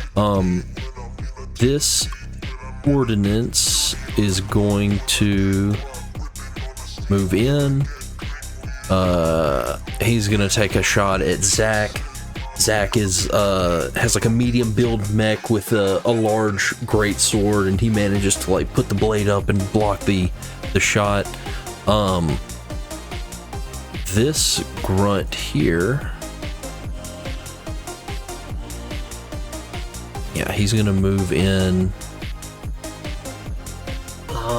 to attack you, Ivan, as the other ordnance comes to the side and takes a shot at Jacob, and it catches his mech in the leg. But the one grunt attacking you, Mr. Yvonne. That's an 11 to hit. I evade because my evasion is 11 plus. And man, look at him. He's a whole new man, evading shit. Evasion plus. Hold on. Your evasion should be 12. You're small, right? Yes. Just to get it right. So I have +1 to evasion through my. Oh no, yeah. So my evasion is 12 because of the. Do you have active armor? Do you have heavy armor? No. I have polycomposite, which give me +1, but I'm looking at other modifiers. You actually have 13. No, it's okay. No, I evade. And your evasion should be 13. 13? 13. So change that on your mech sheet. It should be 13 because you have 12 from your small frame, and then your it is. I wrote that down. Armor I gives forgot. you a +1. So 13, Okay. yeah. So that misses 13. you. This grunt comes up with a kinetic sword, just like a big chunk of metal sword, and swings at you, but you manage to your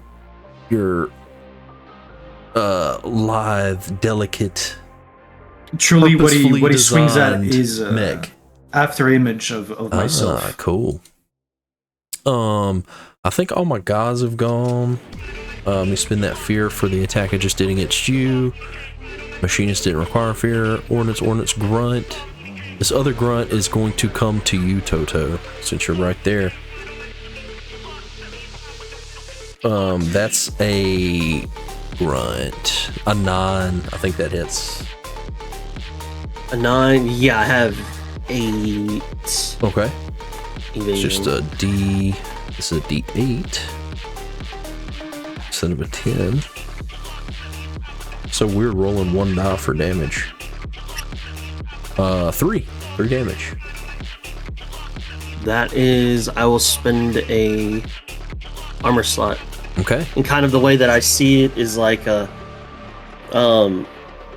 in person, I have like this little technology gear on me that will, like, whenever there's a hit that's about to kind of go on a blind spot, it'll kind of push itself forward and like block that hit.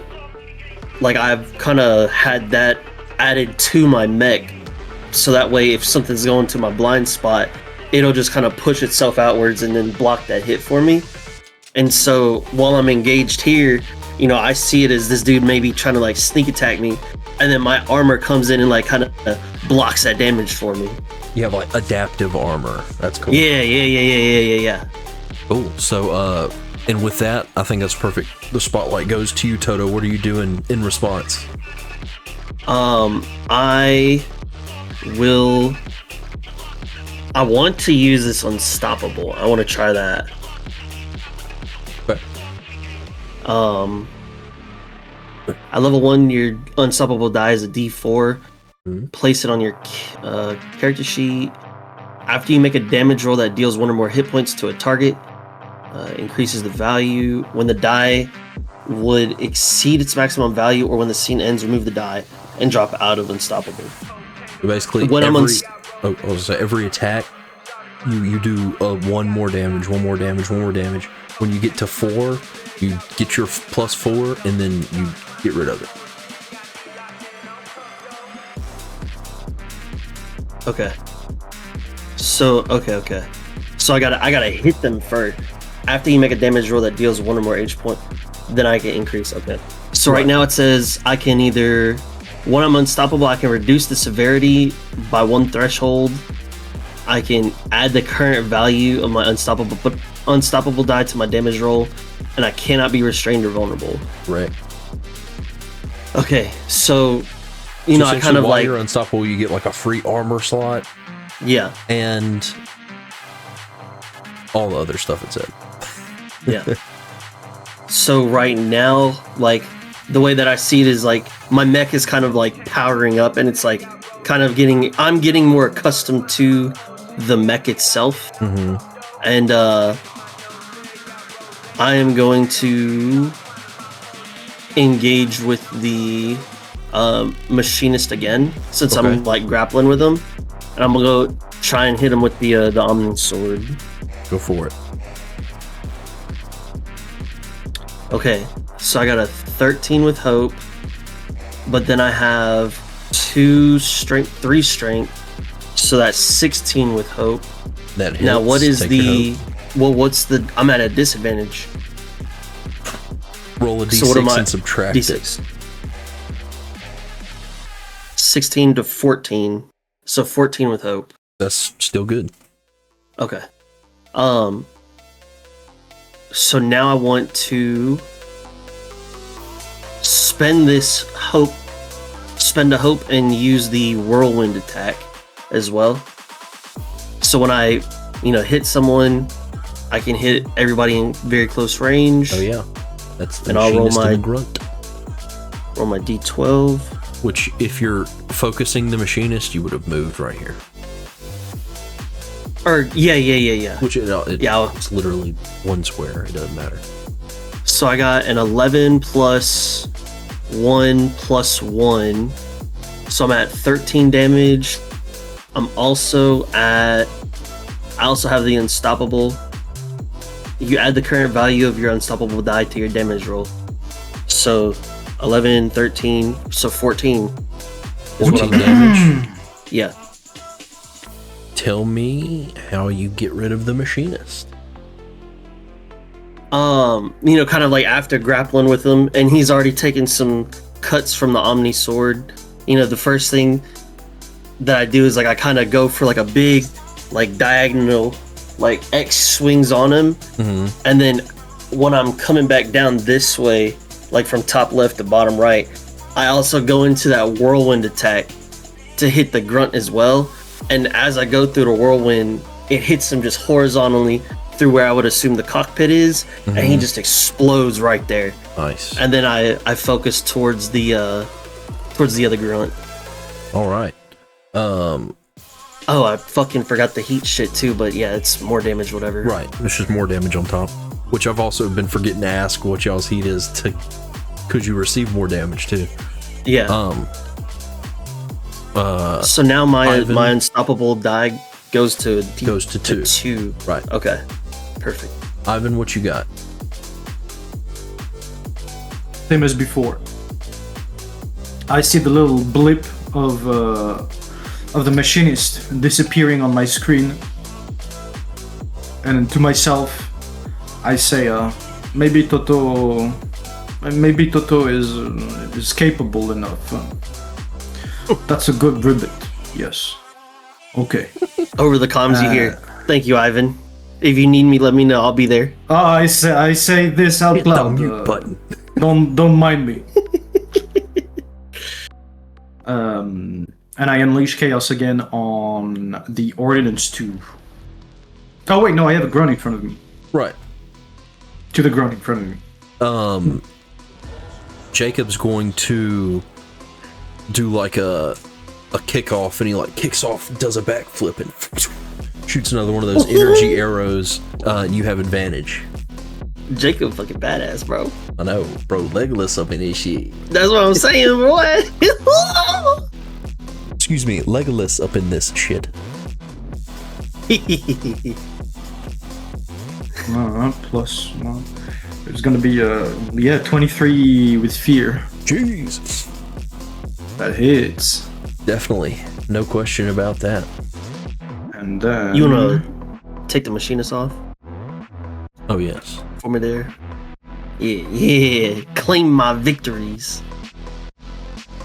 And then I'm gonna do this.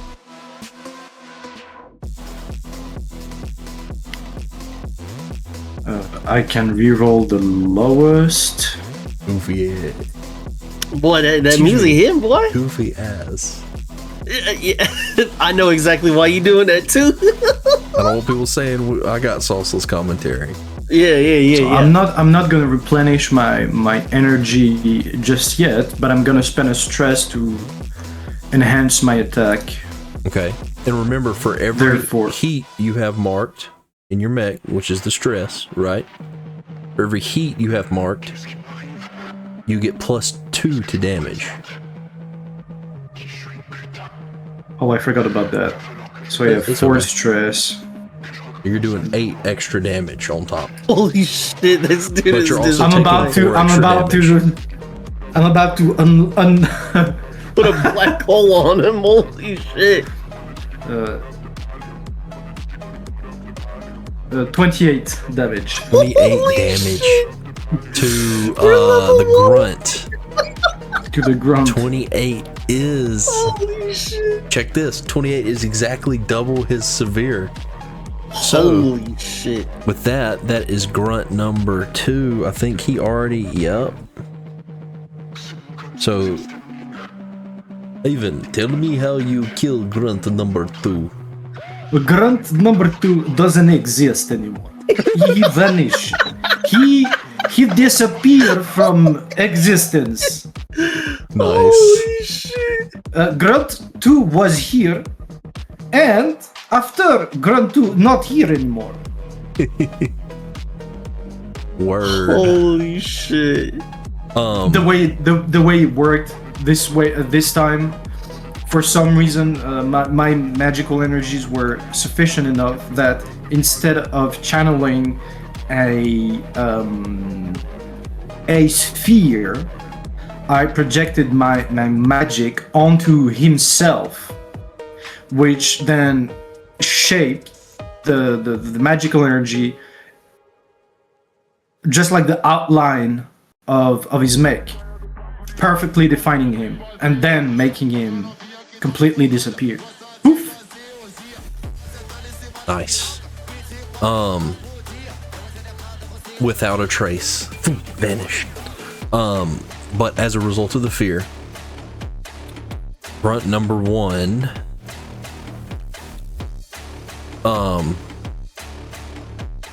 as that happens, as this guy gets disintegrated, Varel comes back over the comms. She says they're after something in the research facility. Finish up and get down there and back them up.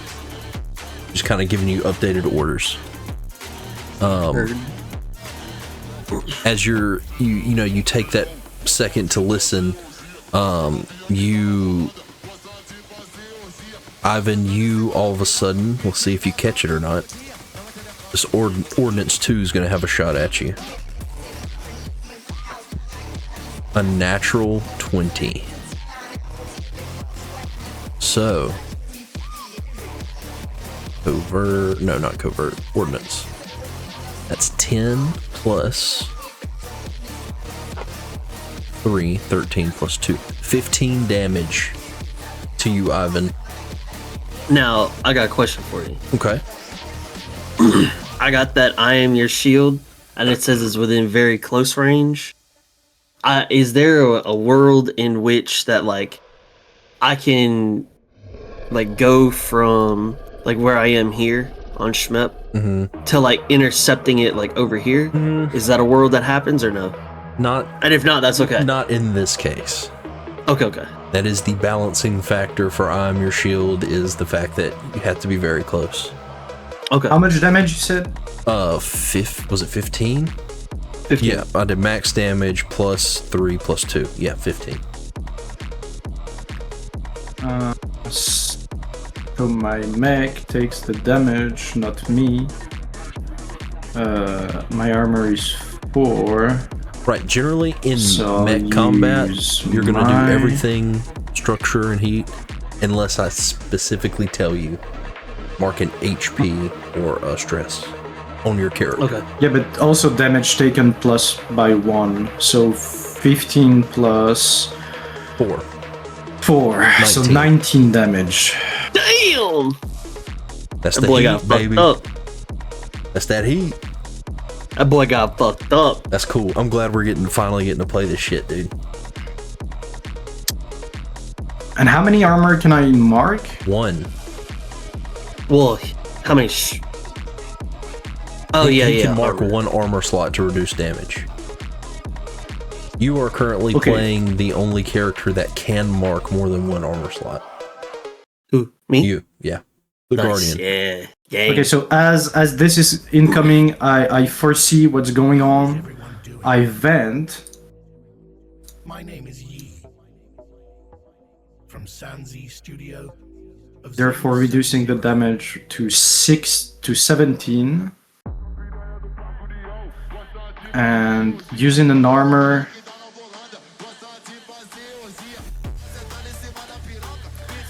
I reduce the threshold to a major. So I marked 2 HP on the structure. Yeah, you mark 2 structure points. Out of...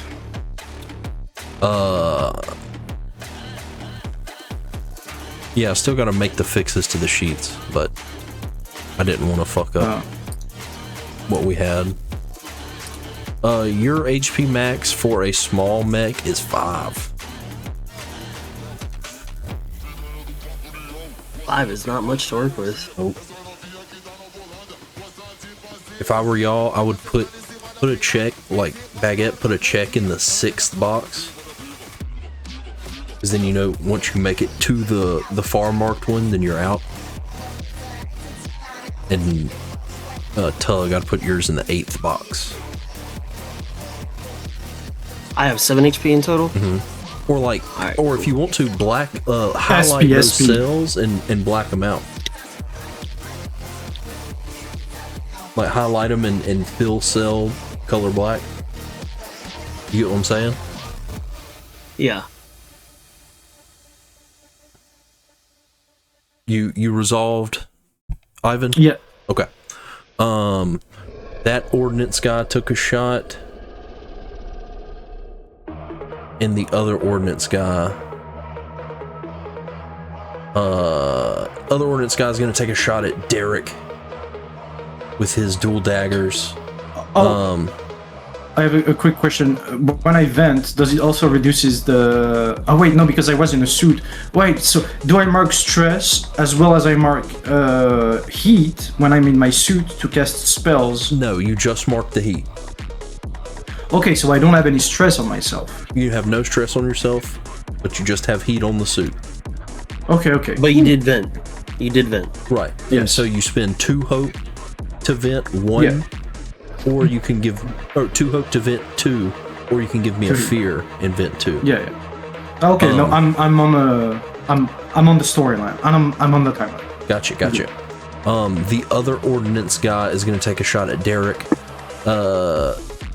Derek sees this coming and manages to slip the bolt of energy as it comes flying by. The other grunt is going to attack you, Toto.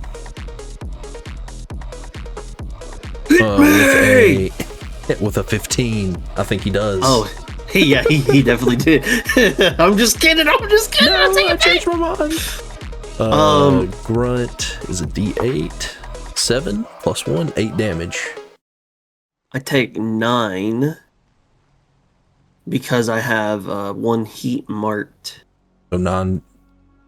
No, if you have 1 heat marked, Yeah. you take 9 damage. Wait, Yeah. that's what you just fucking said. Yeah. So my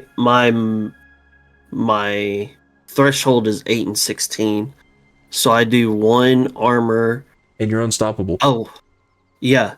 Wait, yeah. Let me see So what you that says. automatically reduce 1.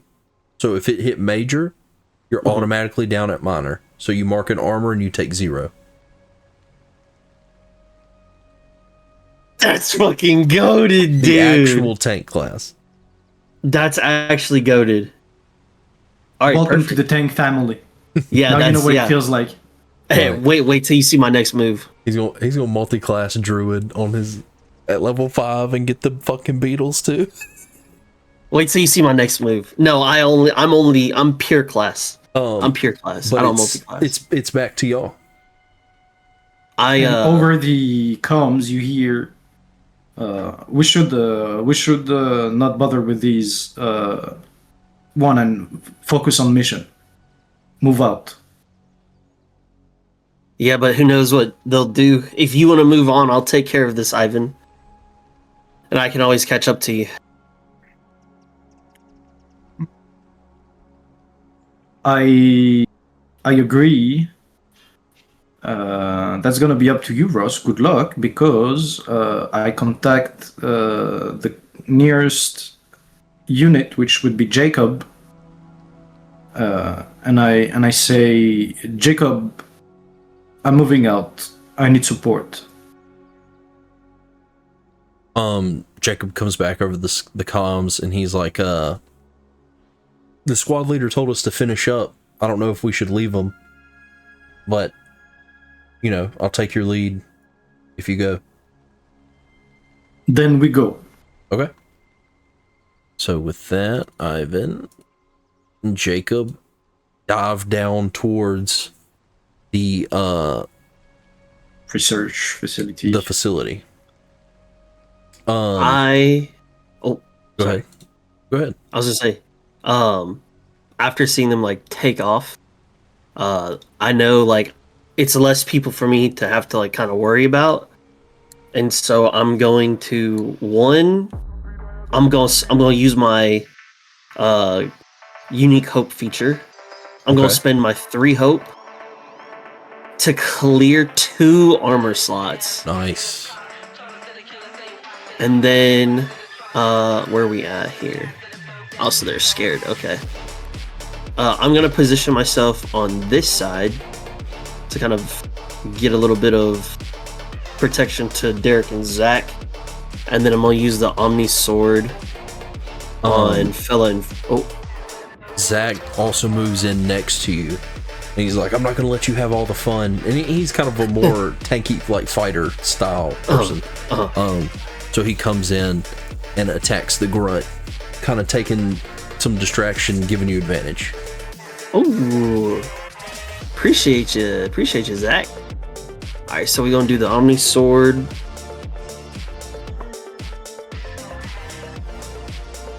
Which is gonna be, what is this? 15 plus increased damage. No, that's actual damage. So I got 15 plus 2 strength, 3, so 18 with fear. Okay. I didn't even roll my fucking advantage.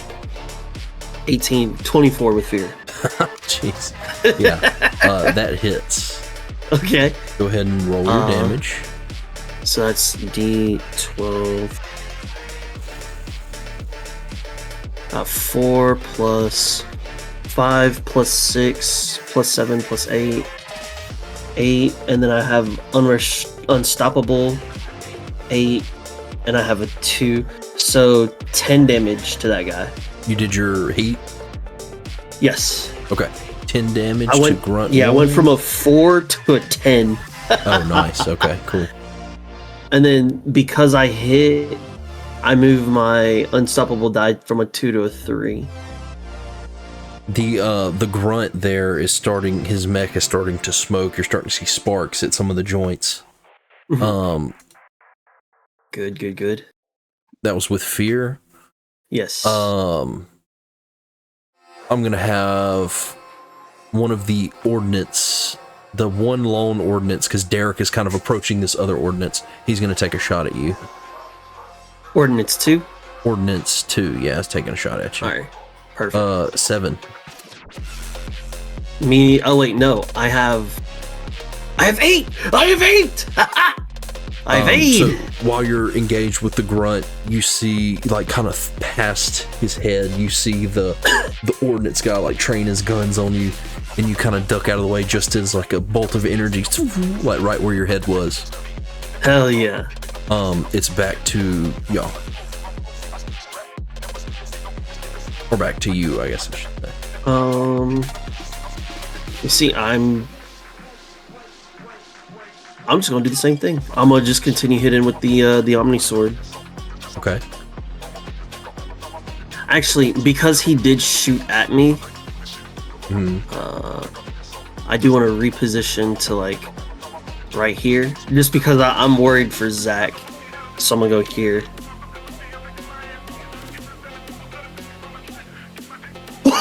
Oh yeah, crit, baby! Nice. I had to look at where the dots were at. I thought it was, woo, double nines. Let's go. 69 unofficial crit. GG. Okay, so The max die damage. I get a hope. Gain a hope, clears a heat. Oh, I clear a heat. Okay, and then When you're in the mech, if you Yeah. see the word stress, you should It's heat. You should change it to heat. If Okay. you're in the mech. If you're not in the So mech, then- it's stress. so I go 12 plus. Holy shit. 24, 25, 26 plus 3, 29 damage. Holy shit! Jesus, dude. Because I rolled a 12. And that was the grunt, right? Yeah. Yeah, grunt's dead. How do you do this one? I've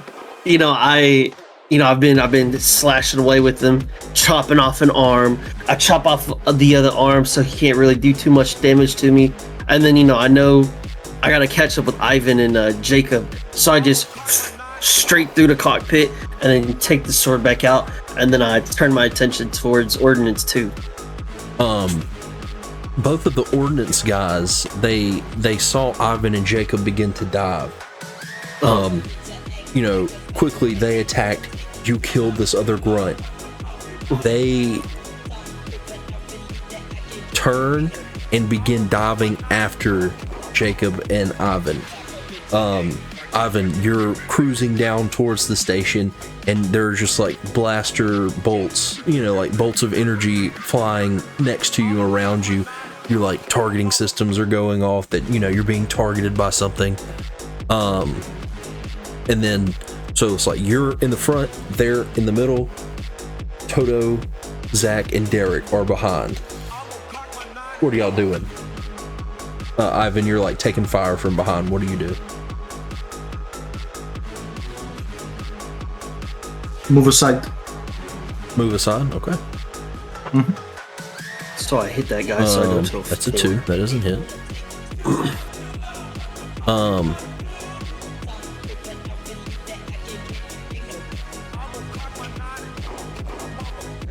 So y'all are diving towards the station. You hear over. Let me get back to my thing here. So you're like heading down, and you see this kind of like mass of enemy mechs outside of the station, like kind of fighting with. You see like blasts of energy being, and bullets and rockets, all sorts of shit being exchanged between this gaping hole in the station and these mechs on the outside. And as you're diving down, all of a sudden, Toto, from behind you see blaster bolts coming through, and you're like, oh my god, it's an enemy. But then the 2 ordnance mechs get blown up, and the Endeavor comes shooting past you. And over the comms you hear, on me, as the 6th conduit from the bay is deployed. And you see a slender, deadly looking conduit with like dual kinetic blades on the arms. And this is Virel. And she comes through and just like kind of cuts through the enemy lines ahead of y'all, giving you a chance to push through into like the defensive position. Holy shit. So with that, I would ask that you both make agility checks for me. And we're in our suit. Yes. Do I have agility No, anywhere? I think you have strength and instinct. Okay. I actually 18 with think the... Oh, no, 18. 18. Oh, with hope? Oh, you said reaction rolls? No, just action rolls. Okay, 18 with the hope. Okay, what you got? Hookington? 12 Toto? with 12 with hope. 12 with hope. So both of you take your hope. Ivan, you had that head start, so you're right behind her as she comes through the line. Toto, you and the others are a little bit farther behind. So as she punches through, Ivan and Jacob go through, and then the ranks of the enemies kind of begin to close back in as you're going through. I'm gonna give them an attack on you. With a 7 plus nothing, I don't think that hits. 7. It does not. I have 8. You narrowly manage to evade some of the melee combatants, and a few bolts of fire and gunfire go past you as you narrowly get into this defensive position. Hell yeah. So now you're kind of over, in this, standing in between the invading force and the station. Virel comes back over the comms, and she says, some have already made it into the station. Epsilon Squad, your new objective is to go down into the facility and help. So with that, what do you do? Follow orders and head down to the Epsilon station. Okay. Epsilon, I don't even need to. Group. Oh, sorry. By the way, no, you're good. Okay. So y'all fly down into the station. Upon arrival, you go into this hole in the station, and inside you can see two mechs, two of those kind of grunt style mechs, and a transport ship kind of over on the side, but they're not being piloted currently. As I came in earlier than others, I come through the hole, I land behind those two mechs and the transport ship, and I activate my speaker so that they can hear, and I transmit to the nearest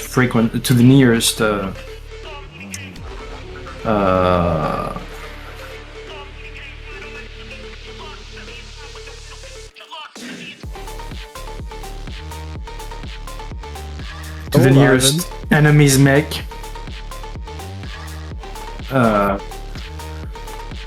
How do I say this? This is over. Power down. As you say that, you do notice that they are not on. They're not powered. There's nobody in those machines right now. Do I recognize those machines as being enemies' machines instead of our stuff? They're not y'all's. Okay, they're so not yours. I see them unpowered, and I put 2 shots in both of them. I ain't even thinking twice. Okay. I just render them unusable. Okay.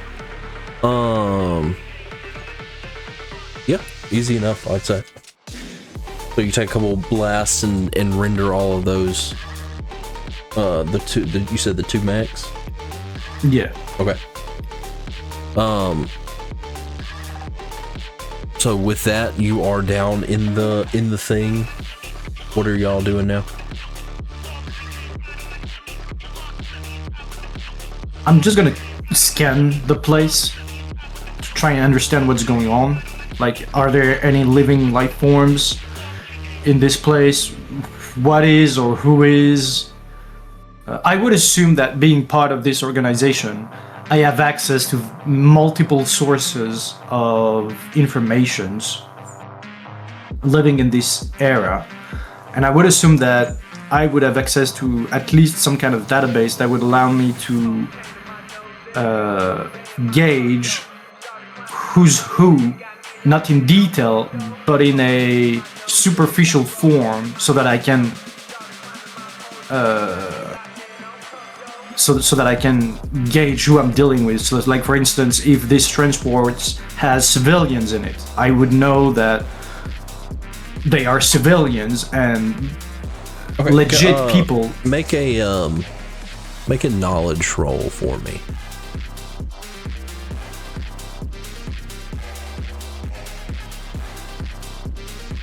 Crit, double 10. Nice. So with that, yeah, the transport ship is there's no civilians on board. There's no one on board right now. So it's empty. Everything is empty. It's empty. Okay. You, with that crit though, and analyzing the area around, you have some kind of sensor or something that like kind of shows you well, I'll say with the, because it's more of a research thing, you kind of go into a database, or you kind of rack your mind and you think about what is in this part of the station. And you know, in this part of the station, it is there's like a large research wing as well as a reactor room, you know, that is part of one of the many reactor rooms that power parts of the station. Mm-hmm. And as you're standing, like you're standing there like analyzing, and I would think maybe you have like feedback from the outside, like, you know, obviously vision, but also audio. And so you all, and Tugla, you might hear this too, you just hear like a commotion and gunfire down like a far hallway. Like you're in this like big chamber, and then there's like a human-sized hallway, and you kind of like your systems triangulate that noise coming from this hallway. Is that a hallway that is accessible within our suits, or do we have to suit down? Absolutely not. No, it is human-sized. Okay. You'd have to hop out. I relay the information that I got from my sensors to my team, and I transmit, and I say to my team leader, Viral.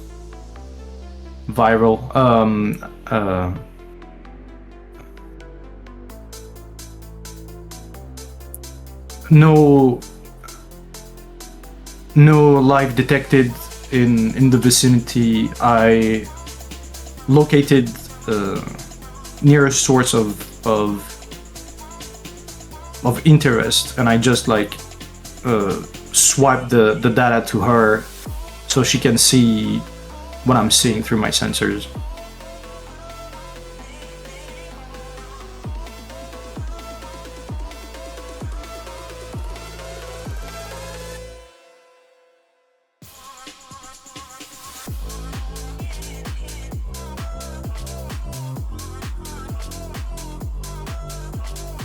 All right.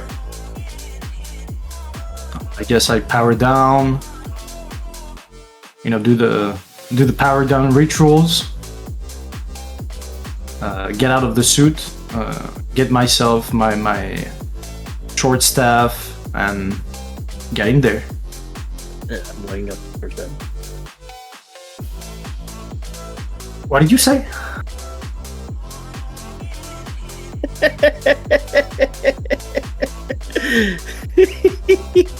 All right, I have my stove beeping right now. I think I'm gonna have to go soon.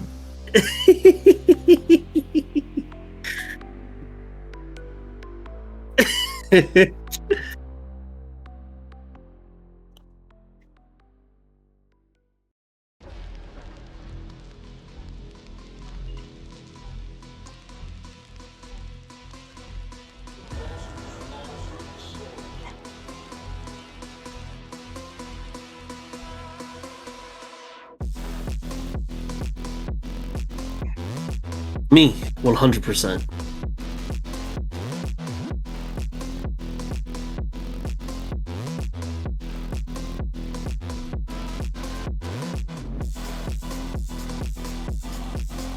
As the most important person in the group, I shall be in the middle. the biggest headed person will be in the middle.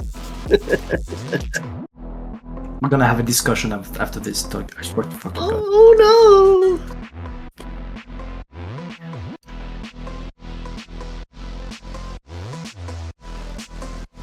no! Jacob.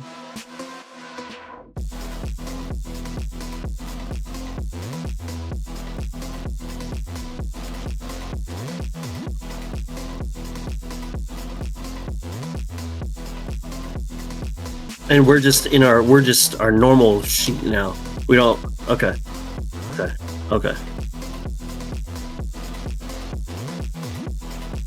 Crit again. 18. Are we doing fear hope Yes. or no? Oh no, it's a reaction 18. roll. It's a reaction roll. 18. Okay, 18. Did you say you crit? No, Yeah. 17. No, Baguette said he crit. Yeah. I have a -1, so 17. So y'all are able to, and with the 17 as well, you hear talking coming from up ahead. With your research earlier, Ivan, you know that's like a data server room.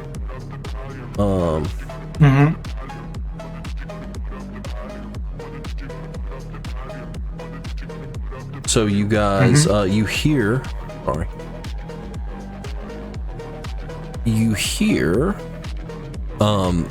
hear some voices in the distance. You hear someone say, "I found it. We just need a minute for the data transfer and we can get out of here. Squad 2 should be shutting down the reactor now. Let's hope they can hold out up top." So you have two options. No. You can stop the data transfer or stop the reactor shutdown. The NPCs can do the other task, or actually, yeah, I'm gonna say y'all have to do. I wrote in here the party can split, but that's in case this is a starter adventure or whatever. Y'all can't split the party. Y'all have to go to the same spot because we're running out of time. So, like I said, the NPCs can go do the other task, but y'all pick one. Okay. Baguette, what you want to do? Data transfer, 100%. Alright, that it is. That is the mission. All right, so okay, fine now. You y'all kind of get a plan together. You two are gonna go to the data. The other three are gonna go to stop the reactor shutdown. So you go, if y'all'd like to. Are you approaching quietly or going in there? Talks out. Hooks up. No minute for out. you. 100%. Okay. 100%. No minutes for you. I'm jumping in, and we're just going right at it. Question real quick. My Unstoppable says that it goes away when the scene ends. Has the scene ended? Yes, definitely. Okay, so I don't have definitely change scenes. Okay. Alright, cool. And what did I say for these guys? We're doing standard.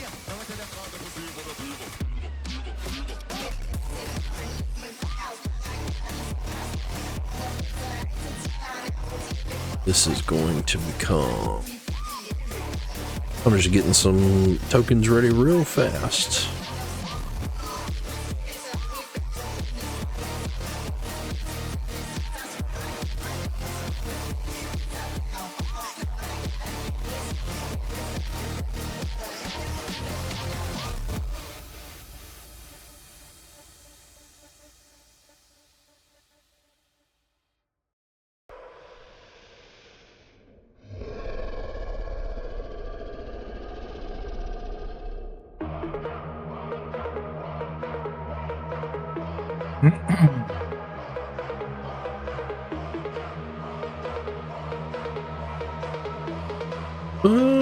Sorry. Should have done this before. Forgot to do this one. I did all the other one. Okay, I don't think I did that one now. And I just need...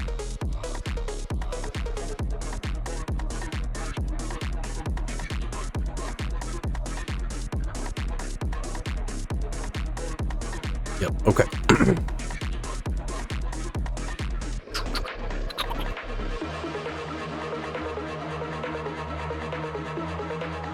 Wait. Okay.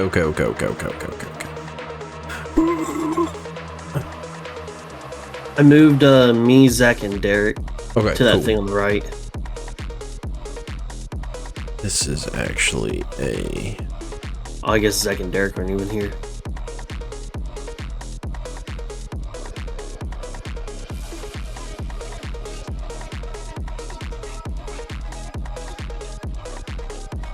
This guy becomes... Alright.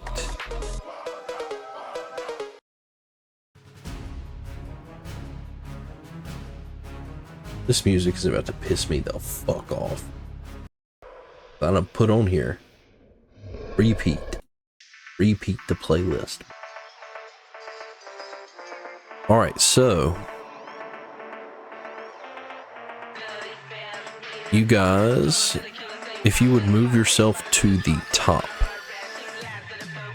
Where that little square at the top is, that's the end. Baguette is not visible. It's not visible. Oh, that's right. You took it. There. You took me away. There you go.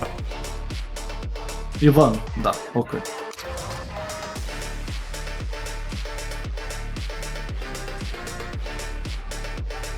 Alright.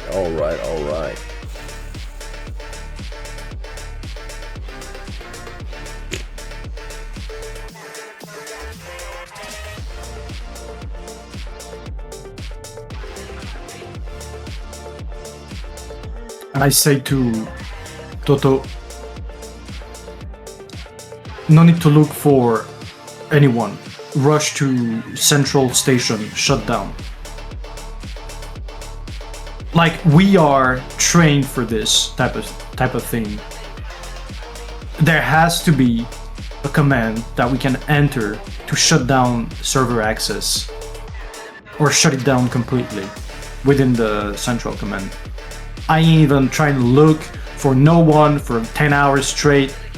We're just shutting things down, shutting access before anything. Alright. So, you guys, well, y'all said y'all were going in balls to the wall, so you enter the data storage section. This is one of many. This is where you heard some talking coming from.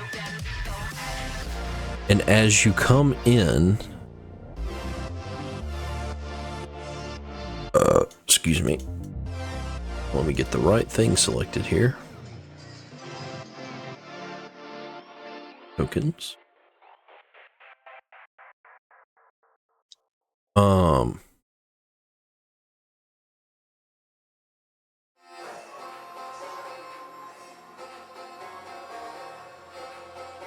You enter, and so like Toto, from where you're standing, you don't see anyone immediately. Okay. What do y'all do? I'm just gonna head straight down to here and just see if I see anybody. I have my mace and I have my shield, so I'm big chilling.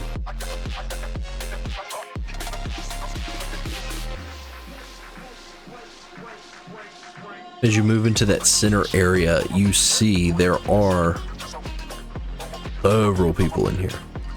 Holy shit. And you hear over on the right of the map, the one marked as lieutenant calls out, "We've got company," as they all kind of turn towards you and begin to move aggressively towards you. Perfect. I'm gonna spend a hope Okay. to trigger my wall walk spell Okay. and just I'll be basically moving on the wall, on the ceiling this whole time. Okay. Sounds good. Token. I'm gonna move to Toto. So I'm basically above him, but inverted. Gotcha. And I will try to actually move further away if I can. Agility. We said double the distance, Yeah, right? So 60 feet? Yeah, if you're moving anywhere from where Toto is, then yes, it would require a agility roll. Yes, I will do that. And I have... You have advantage on rolls to move without being heard. But does it still apply? Or what's that for? That's my community trait, Lightfoot. Oh, yeah. Does it still apply for movement where I'm not trying to be discreet, but I'm still walking? Well, if you're not trying to be discreet, then that's literally the definition of trying to not be heard, is being discreet. Okay. So if you're not hiding, there's no extra rolls required. Yeah. But if y'all would like to attack or something, please 14 with fear. Okay. Who are you attacking? I'm not attacking, I'm just moving basically... Oh, your extra here. distance. I got you. Yeah. Very confused. Where so you cast if I Wall succeed. Walk and you just you start running on the I do ceiling. an A-line. Yeah. And you said a 14 with fear. You are going to be able to make it. But as a result of the fear, as you run across that I see a open frog area, hopping on the ceiling. as you walk across that opening where the people can see you, you do catch an attack from Stray the bullet. Hexer. Okay. Makes sense. 16. Sure that Yeah. hits. That is going to be 6 damage. 6 damage, which is my minor. No. Beats it. So I'm just gonna spend. Oh wait, no, I have. Oh no, that's not it. Yeah, I'm just gonna spend an armor and take 1 HP. Okay. After that,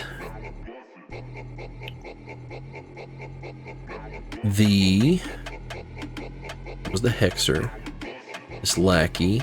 Oh yeah. These 2 lackeys come around the Hexer and approach you, Toto. Actually, all 3 of them, I'll mark my fear, as all 3 come at you. Come at you. These are lackeys. Plus 2, 2, 4, 6. You take 6 damage if this hits. It does not hit. That's a 2 minus 2. So I actually rolled a 0. So they hit each other in confusion. No, the same Pokemon. This is not very effective. And then I'm going to spend 1 more fear as the lieutenant. He's actually going to... He runs past you, Toto, giving chase to Ivan.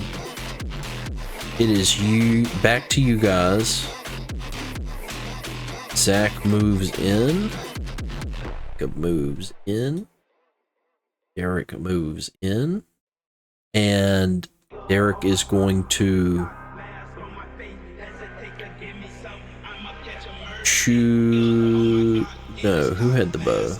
Jacob had the bow? Jacob had the bow. Jacob's gonna shoot an arrow at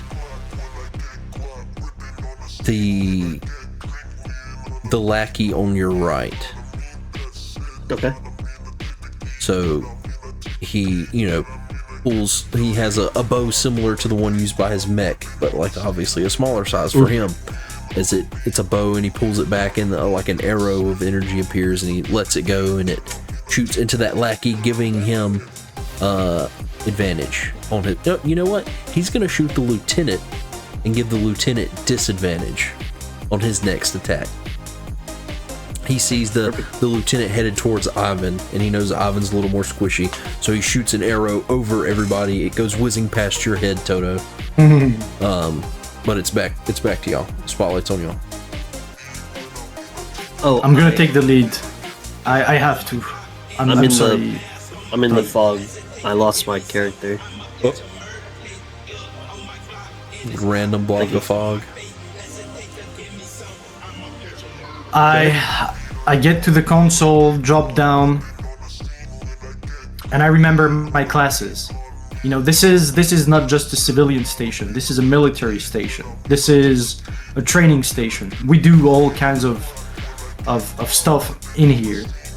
I log into the console real fast, like I've done multiple times during my training here. I know those. You know, this is the place that I've called home for a little bit. Even though I did not really like it, I had to.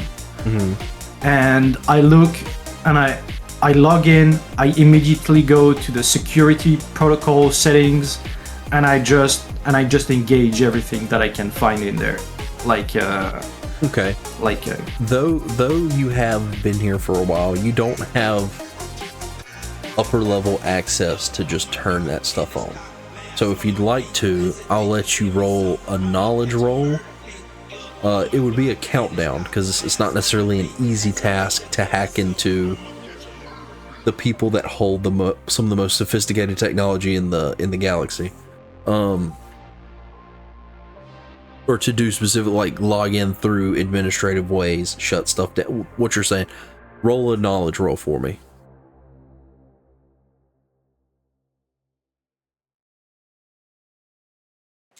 Countdown. Can I argue with you and give you a way that's more legit to achieve the same goal, but immediately? And that would be taking out a gun and shooting at it, because I think that would be a smart way to bypass everything and locking everybody in this room until further notice.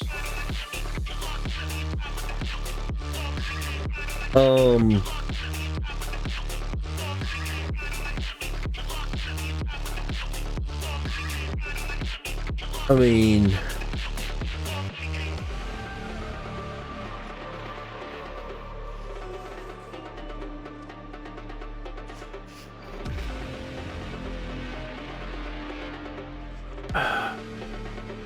sure, why not? This is not, I'm not gonna paying be for a those regular thing. consequences. Y'all are all paying for those consequences. I ain't paying for it. Yeah, go ahead. You shoot it point blank. I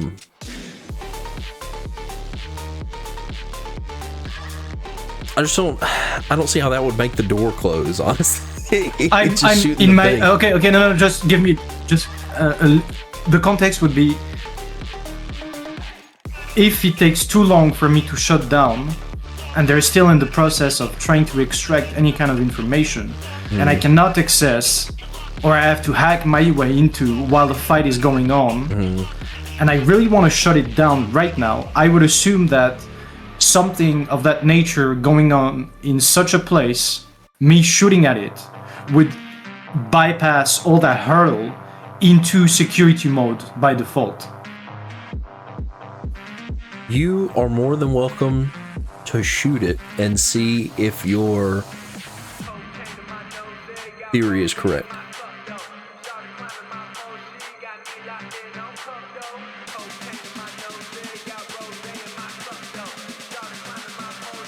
I don't know what's gonna happen, so I'm do as you curious. please. Do as you please. Do it, pussy.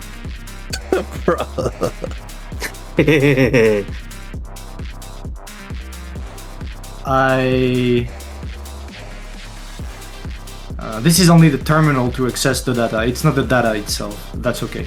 I shoot at the console in the hope that everything gets locked down. Us All comprised, Maybe we take prisoners. I don't know. You shoot the console.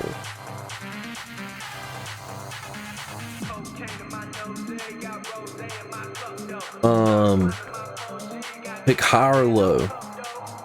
Hi. It was low. The door does not close. Pick high or low.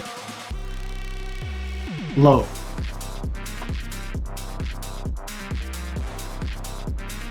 That is low. From over in the corner, you hear someone go, "Shit, it's not uploading anymore." So the data transfer stopped, but the door is still open. Okay. But the moment you take to contemplate about, should I hack it? Am I just gonna shoot it? And you pull out a pistol and shoot it. In that time, the lieutenant has made his way to you. Oh, damn it. And he's going There he goes. to... Run for it.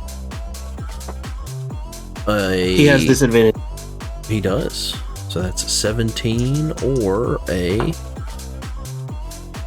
rolled a 1. So with that, he does not hit.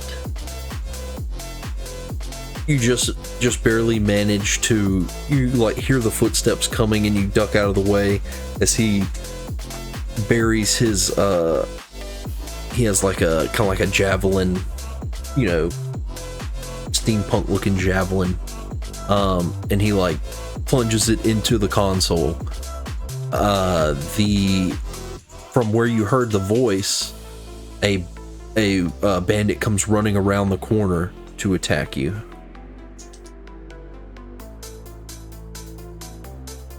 Say, it's one. A 10 to hit. Like that. No, because you're... Does not hit. Yeah, nice. And so this other bandit comes through just with a dagger, and he's trying to shank you, but you're managing to slip it. That was... Here.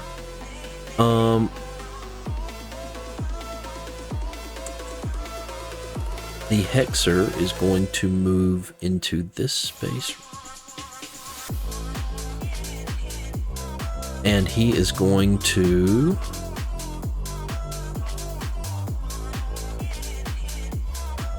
close. He's going to use...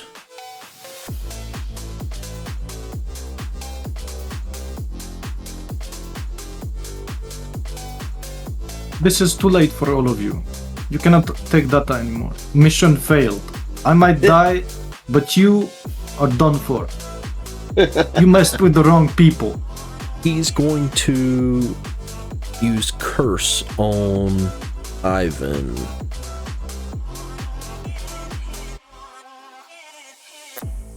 You can curse me all you want. Oh, I just It doesn't choose you and change curse you. outcome. While you're cursed, I can mark a stress to make your rolls with hope be with fear. And then lastly, for my last fear, all the bandits are going to attack Toto again. Yeah. 11.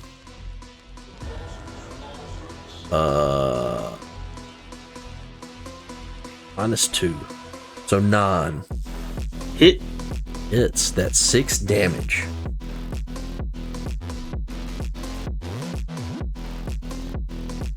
It is back to you guys. It's here. I will, there, Derek kind of comes around to try to help you. Can I move to here? This is 30.4. Can I go to here? Yes. Alright. So I'm gonna jump the Hexer, and then I'm going to look to attack the lieutenant with my mace.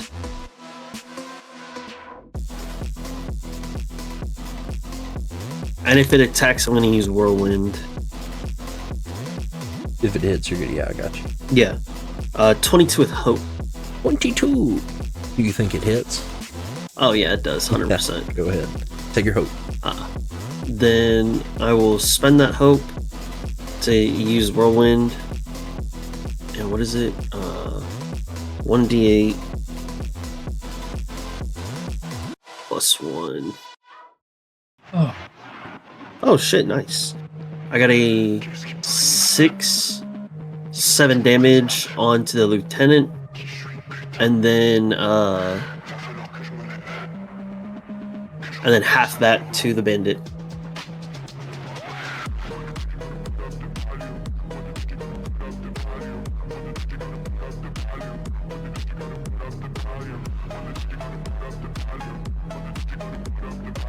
Seven on the lieutenant, and then half for old fella.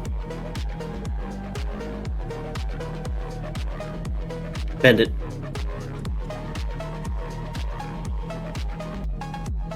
Ivan, do your thing. Just stay close in case you need protection. I'm gonna do my thing. Oh. Eh.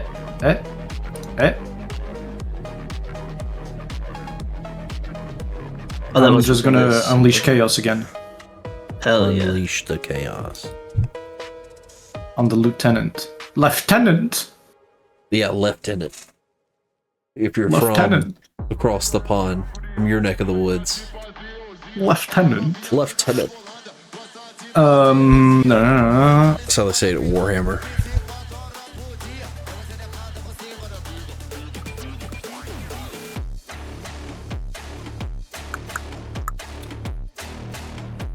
What'd you get? 10 with hope. In with hope. On the lieutenant, I don't think that's enough. It is not. So like the I don't do my thing. though you were able to dodge their attacks, like being crowded by these enemies has kind of got you frazzled. That was with hope or fear? Hope. Take your hope. I am going to, as just a result of the fear Failure. or failure, excuse me, the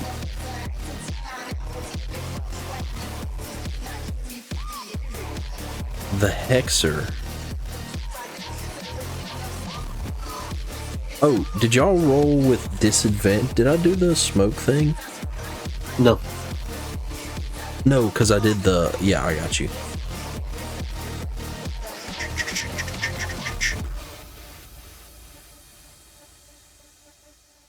Yeah, so I'm going to... As a result of the failure, the Hexer moves in.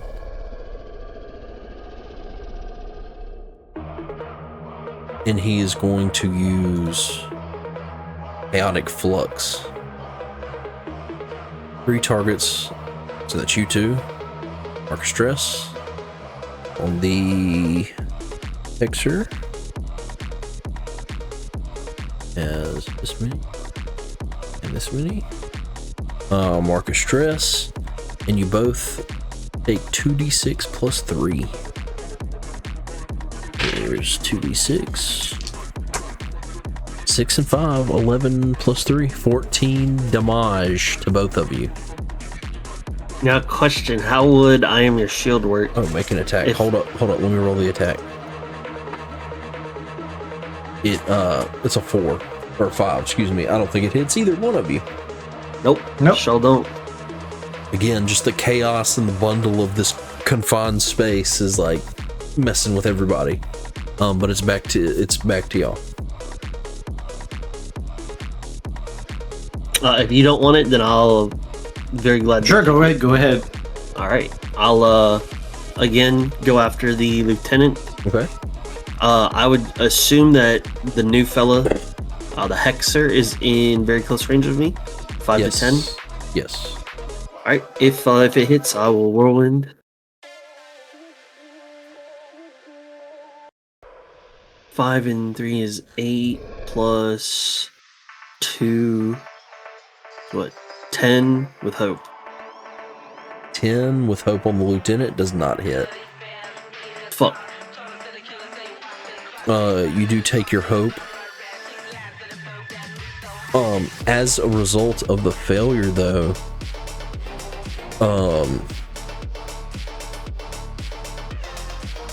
let's see. What? You notice, you hear like a gasp or a cry, however you want to say it, as you turn and see Derek is getting a dagger shoved deep into his gut, and he collapses to the ground. Damn. And these lackeys, or one of the lackeys, breaks off and starts to come towards y'all. All right, back to you guys. I will unleash chaos again. Huh? What do you say? He's gonna unleash chaos. 17 with hope. On the lieutenant? On the lieutenant. Okay. On the lieutenant. The lieutenant. Lieutenant. Go ahead.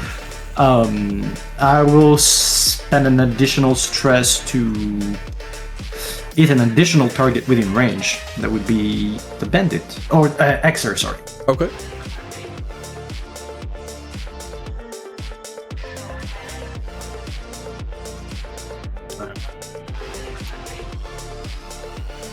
Come on, roll good, roll good.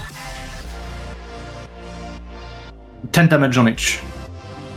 10 on each? Oh, wait, no, 11 damage on 11 each. on Oh, wait, each? no, 10 on each. 10 on each? Joke. Which one is it? Okay. The Hexer, 10. Nice. And the Lieutenant, 10. Okay. Lieutenant's starting to look rough. The Hexer is looking very rough after these couple of blows. Was that with hope or fear? Hope. Take your hope. Still on you guys. Toto, what are you doing? I'm gonna look to attack the bandit this time. Okay. I've been missing. And I see Ivan just do some good damage, so I'm gonna make sure that the bandits focuses on me as well. 7, 8 plus 2. Fucking ass. 10 with hope on the bandit. 10 with hope on the regular bandito. Yes. That is a no-go. Was that with hope or fear? Hope. Take your hope. As a result of the miss, I'm going to let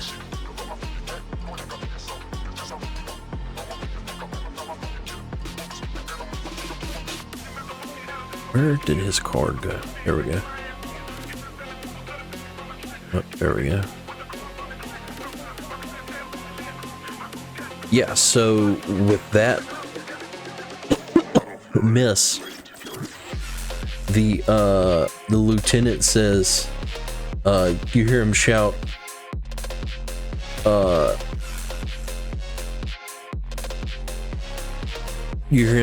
don't worry about the data, get in here and help, as 3 more lackeys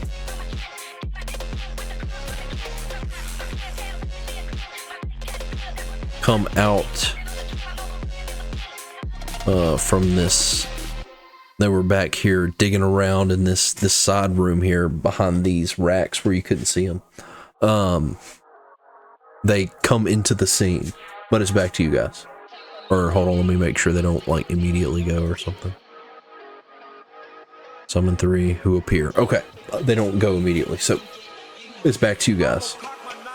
Ivan, you got it. Yes, I got it. Yes. Crit The dude. Oh, on the crit. oh. On Crit. the On lieutenant. the unleash chaos. On the lieutenant. Okay. Lieutenant. Lieutenant. Make sure you say who you're attacking before you roll. So yeah, go ahead and do you damage, big damage. Unleash Chaos is like That's gonna be 20 plus. Yeah. At level 1. 20 plus my roll. So that's okay. I'm gonna spend another stress to add an additional target. So the Xer and Lieutenant take each 35 damage. Wow. So, where'd Tug go? I don't know. How do you dispatch both the lieutenant and the Hexer? Damn. I create a small singularity. Oh, that's disgusting. Ooh. I create a singularity in the place of their neck. When the singularity disappears, there is no neck anymore, and the body falls on one side and the head falls on the other. Nice. And they just, both of them have their heads suspending in the air for half of a second, very confused. Yeah. Try to reach for their neck, but the hand passes through. We're like, oh, and done. And boom. Just like that. Just like that. All right. What else? I am going to move to here just to be safe in All case right. I need to protect. And then I'll go after the bandit.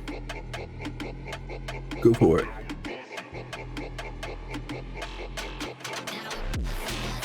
Got a 16 with hope. 16 with hope hits. Take your hope. That does not hit that lackey up top. So I'm going to roll a d8. Do 4 damage. On the bandit, 4 damage. What is his? Okay. Alright, he takes the hit, and he looks at the slain body of the lieutenant and the Hexer, and he calls out to his companions. To the lackeys? To the lackeys, and he's like,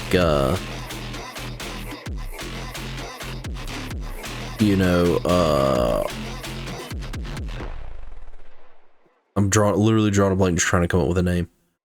Steven. He's Steven! like, they killed Steven. Fuck They this. killed Lieutenant Let's get out of here. As they all begin to rush Can we towards try the to door. Can we try to scare them into submission, like take them prisoners, something like that? I want to try to rush the door. Make an agility roll. I'll let him what are you try to scare him. Yeah, I mean, you can make a presence roll. They're already fleeing. So It's like if aiming. you're trying to stop them from running away and willingly submit to be prisoners, yeah, you can make a presence roll. It's I will really use high. one of my experience. It's really high difficulty. I'm just letting you know. I hit a crit. For your agility? Okay. Yes. So they're not going anywhere. And Well, they're... maybe I'm lucky. No, I'm not lucky. 12 What? with hope.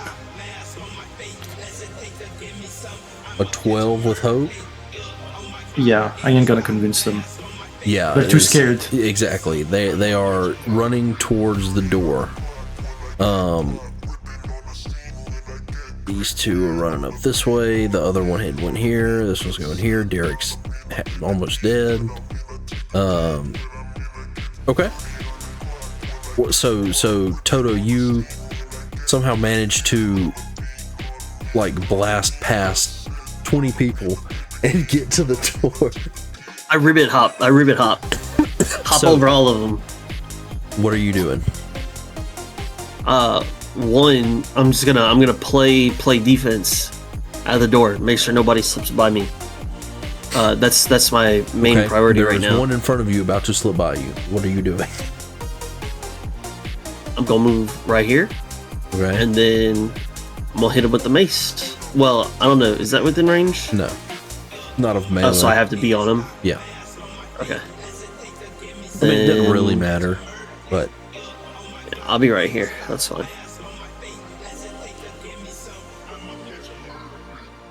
I hit a level 9. Holy shit! What the Nice. fuck? Let's get it. Holy shit! My dude said, Uh, "Thy shall not pass." So that's what? An 8 plus 2, 10, 11 damage. 11. Okay. That lackey is struck down. You can describe it if you Hell want. yeah.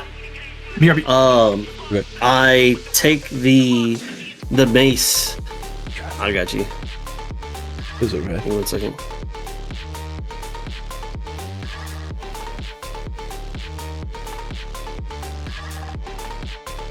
I should fix it.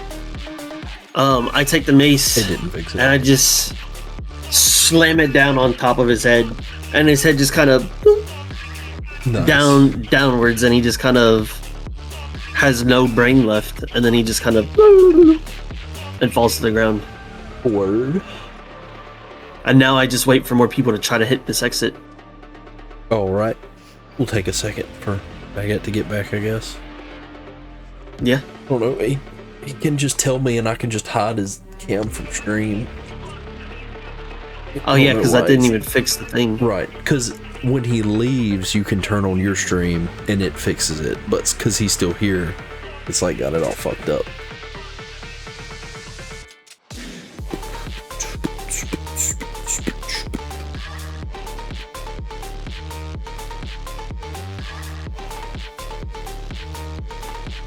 I mean, shit. During this point, we may as well just do something else while we're waiting for him. Wait. Like, make another move or something.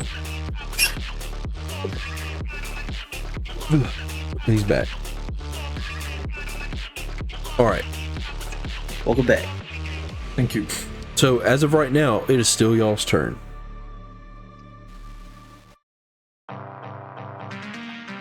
If you don't want to submit, I'll do that for you. Yeah.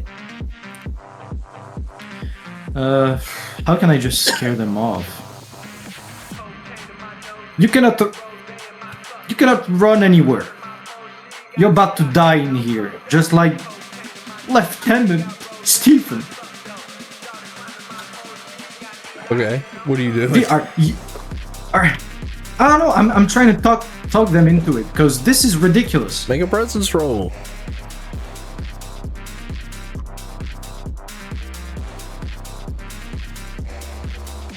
Give me advantage. Come on. No. These dudes are fucking fleeing. Fucking roll, bitch. Before I fucking slap your ass. 6 with all. You get a hope. I have already too much hope.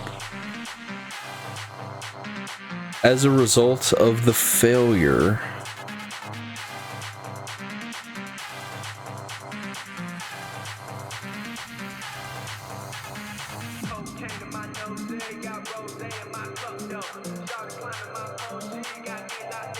this one, and as you call out to this one with the 6, he turns around. He's gonna try to get in a cheap shot before he runs away. We'll see if they hit. Oh my This god. is for Lieutenant Steven. Yep, you talking shit about Lieutenant Steven. That was his boyfriend. Oh! You probably evade though, TBH, because these are lackeys. Yeah, a 9. Yeah. Bless So- you. They come in to attack and Bless you. it does nothing, Thank and they just look at each other like shit. You are little shit. Just give up. Lay on the floor. Kiss my boots. Kiss his butts. What? Boots. I said boots. You degenerate fuck. All right, make a presence roll with advantage. Thank you. It was the butts. Bro's gonna keep doing it. 20 with hope. All right. So a 20 is what you needed, actually. So I will say the two lackeys immediately close to you drop their daggers and put their hands up. Good. Now, lay on the floor and shut the fuck up. The one dude like lays down. He's like, I didn't fucking say anything. I said, shut it. You're kind of a jackass, you know. I'm this close to putting a black hole in your ass.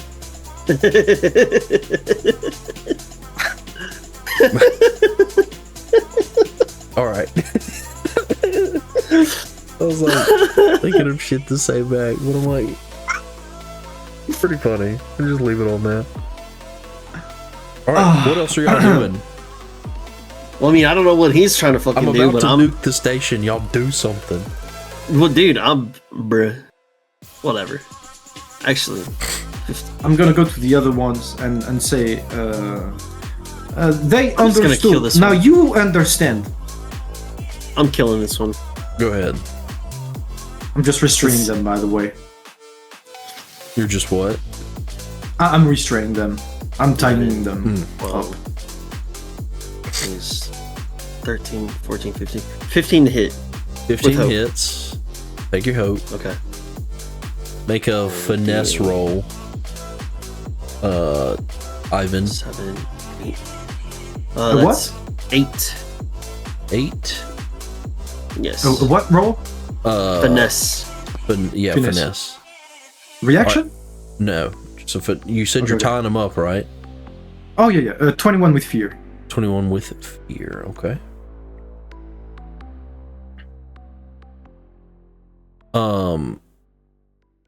Toto, what does it look like as you take out this guy?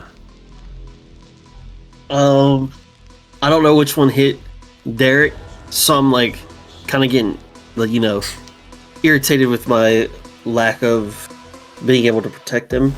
And so I just swing for his head and just try to knock it off.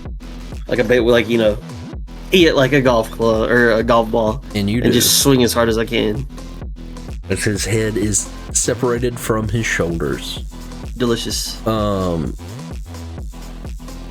as I tie them up, they watch in horror a head fly. And I say to them, you see what I allowed you? I allow you to live instead of having the head hit like a space baseball. I save you. The guys are just looking at you like, what?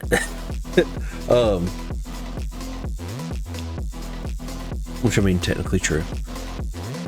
I'm going I to go back. spin Oh, I guess a I don't fear, go back. This guy is crazy. and I spin the fear, and the lights in the station, the power to the station goes out.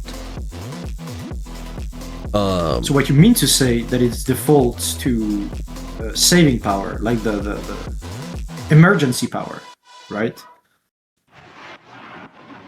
Sure.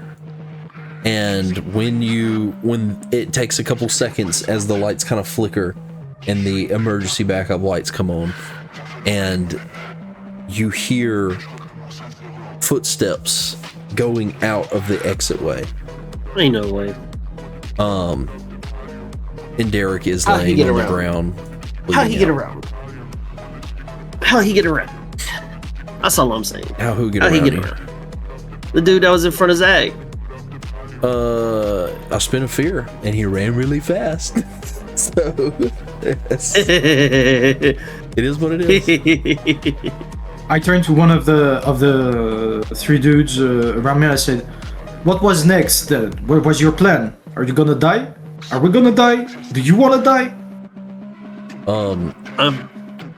You're saying this in a like a. Well, no, the room's not dark, I guess. I am saying this while holding a fucking gun to their head.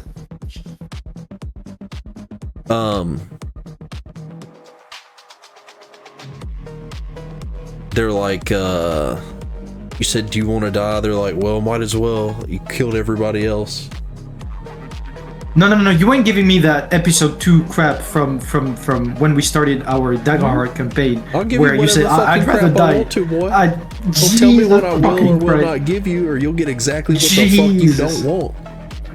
It's not what I don't want. What kind of self-preservation shit is that? Dude's trying to flee, then accepts death. Yes, might as well die. I mean, what am I gonna do with these guys? You know what? I'm gonna leave them there. Fuck him. It's okay. Okay. You don't want to talk to me? Then die here.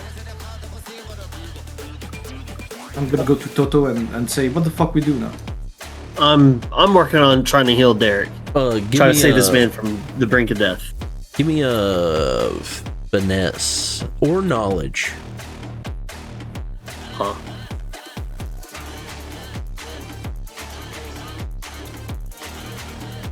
$18 with hope. Yeah, you are able to. What did you use? Both of them are 0, but I'll go with finesse. Finesse. Yeah. You're able to find the, like, you know, he's like bleeding from a specific spot in his stomach, and you're able to apply pressure in the precise correct area that staunches the bleeding as Zach comes over and has some kind of healing potion or something.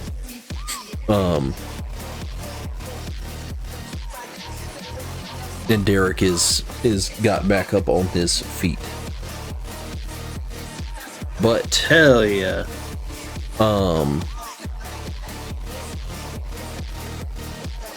So it's been a few moments. Are you pursuing the people that ran, or are you just saying?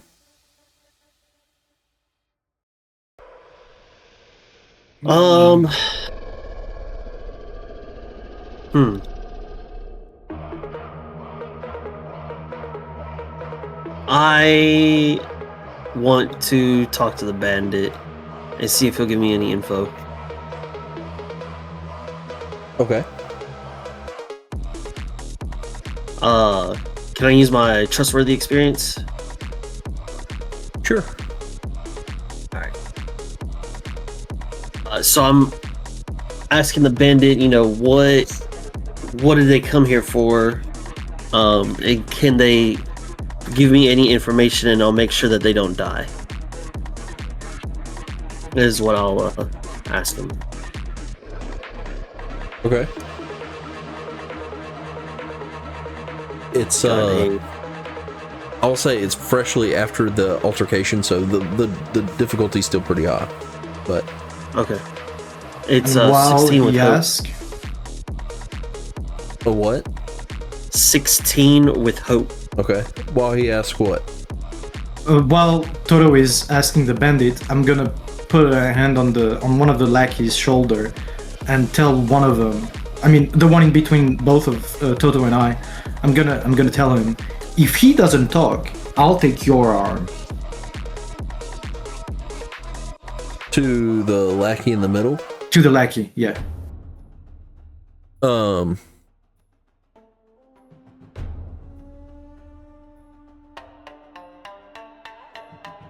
Fuck is going on with this music, man? This is irritating the piss out of God, this is so. The reason I often don't let y'all interrogate people is because I'm not good at it. I mean, the lackey okay. looks You'll the learn. bandit and is like, "Shut up, Baguette." We're all the lackey looks at the bandit. He's like, tell them what they want to know. And the bandit is like, and it's like, I don't give a fuck if he gets rid of your arm. They'll do worse things to us if we talk. That is not true. But if you prefer believe this head us, up to you.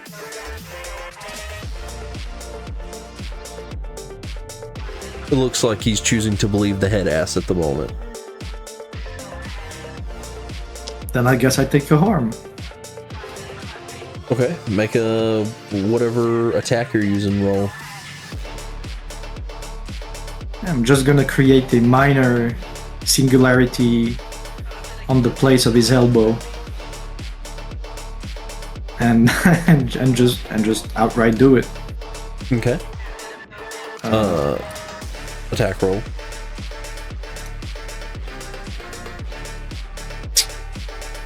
Do I have advantage? Sure.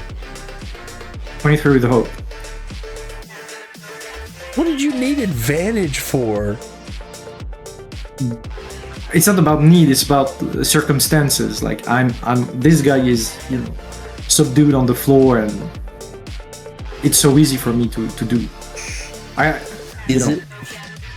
you as great as you think you are, Mr. Ivan? Of course. So yeah, with that, his the lower His elbow half of his disappears. arm pops off.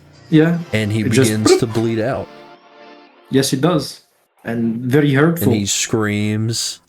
And Uh-huh. I will say it doesn't seem to have made the other two any more keen to talk at the moment. If you start talking, I heal your arm. I make it come back. And the main bandit that Toto is standing in front of, he spits at you, Ivan, and he's like, all of you privileged pricks in your fancy stations think you're entitled to everything. And he just kind of stares at you.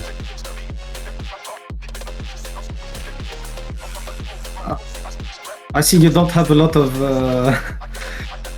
You're not willing to keep your balls in where they are. I guess I have to get rid of them. Maybe that milk you took. He just looks at you and says, "Do what you must."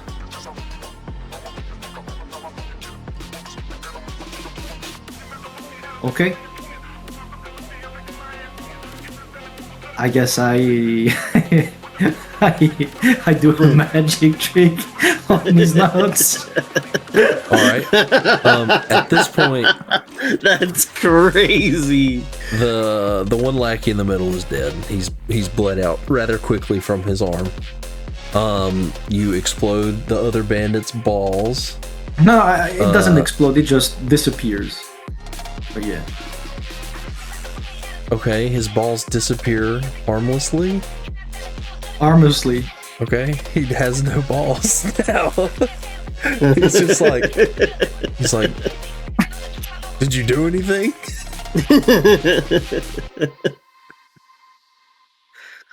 Did you do anything?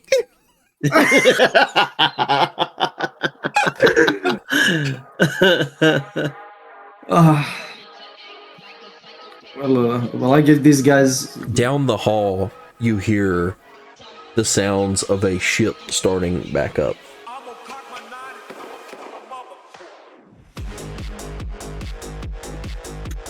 Look, Toto, I don't know what we're doing here. I look might at as well Ivan and kick say, those "I'm just gonna motherfuckers." leave."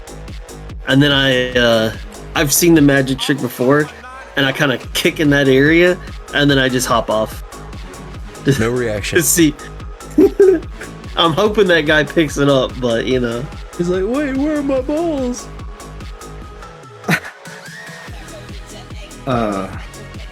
I'm gonna move a little bit away, and I'll tell both of them. Well, y'all are apparently very determined to die. Y'all have no respect for your own lives, so I'm not gonna indulge you. And I finish the bandit off, and I look at the lackey, hoping that there is still some hope in his in his eyes, not expecting anything at this point.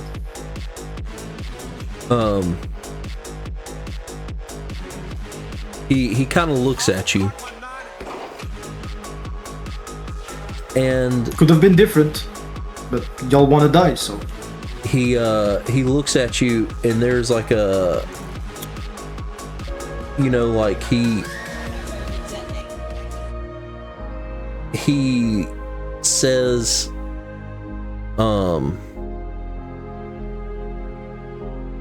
he just kind of looks at you. He's like, we're not the only ones that could have handled it a different way.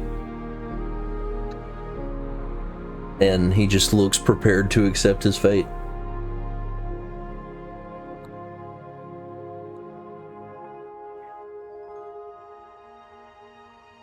I guess you're right. Though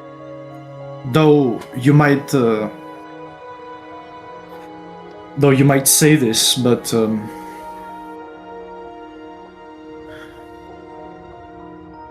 your whatever you were trying to achieve didn't work out in the end. So I mean, what else is there for you to do or to be? You look like you're prepared to die. So just go ahead. I'm just gonna let you here. Actually, you know what? You're not even worth my time anymore. And slowly move away. Okay.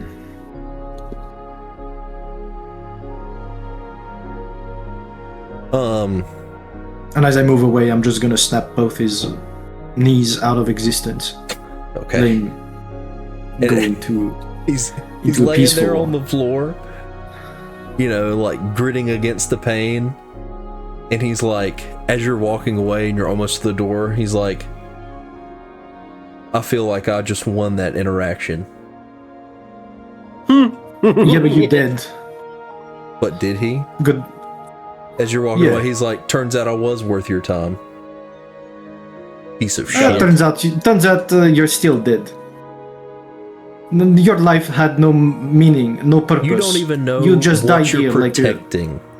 You're here slaughtering people, and you don't even know. You don't even know what this group that you're a part of is working on, what they have cooking. You don't know if I was good or bad. You just came in here like a hot shot, Mr. Big Balls, blasting kneecaps and nutsacks. Do what you need to do. Get it over with. I leave you to die. It's okay. Just go to sleep. I have elbows. You want to pop those too? You sure I'm not worth your time? Oh, actually, let me help you with the with those. They both of them disappear. See, I help you even faster for you to go to sleep. You are meaningless. Good night. I go with Toto. I'm long gone. Yeah, so I'm Toto, you've already in my. You've already started to emerge from the hallway, and Yeah. you notice that transport ship is no longer there, Son of a bitch. and you do see the lights flickering. Damn. There is backup energy, but it seems that like the reactor did sustain some damage or something. Mm-hmm. I'll get into the Donna and then look and see if I can talk to Virel and see what our next orders are while trying to see if I can head after the transport ship. Which I will say also, as you got to like the end of the hallway, you have like radio, you know, and you heard Virel come over the comms and say, what is this ship that just flew out of here? Is it friendly or foe? Unknown. However, 2 lackeys got away. I can only assume that it's those 2 that may have taken that transport ship. And you hear her, she's like, open fire, and like and then the comms go off for a while, and you look up and you see like this dot moving away as like there's these explosions and stuff around it, but it does manage to not be hit. Wow. I go to the reactor room, the other option. From over here. You go to the reactor room, and there are several bodies of stellar conductive workers, or scientists, researchers, whatever you want to call them. There's several bodies around. You see a couple of like the consoles, control consoles for like the reactors have been like damaged, will require repair and stuff.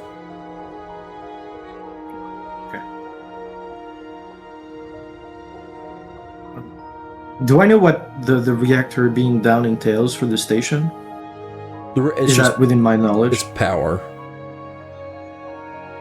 So life support and Right. etc. Yeah. Okay. But it's not going to cause it to explode or to get out of orbit or whatever. Like it being down for make a knowledge roll.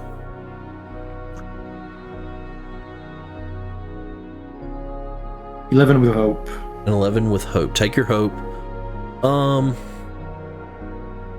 You're not 100% sure. Obviously, without it being up for a long time, it could be bad. But you're not 100% sure of the intricacies of what all it powers. You just know it powers a good, a chunk of the station. I'm just going to relay that information through radio. First to Toto. Well, actually, only to Toto, so he can relay it if he deems it necessary. Like, reactor is down, control panels are damaged. Not sure if it's fixable within a decent time frame. Excuse me. Heard. And I'll relay that to Virel. And as you relay that, she goes, "Damn it!" He's like, "Well, good work out there. Not too bad for your first mission. Head back to the Endeavor, and we'll head back to the hangar for a debrief." And so with that, the Endeavor kind of comes down, and y'all are able to put your mechs into it, and you are carried back over to the side of the station that you came from. Hell yeah. And I'll say that's where we'll end tonight. Thank you for watching. Make sure to like, comment, subscribe. Make sure to sub to Tuglo as well. He does Uma Musume stuff if you like that. Also Chaos Zero Nightmare and other games. Thank y'all for playing, testing out the new stuff. I know it was a little confusing, but we'll get it all ironed out eventually. Anyway, thank y'all for watching. See you next time. Peace. Peace.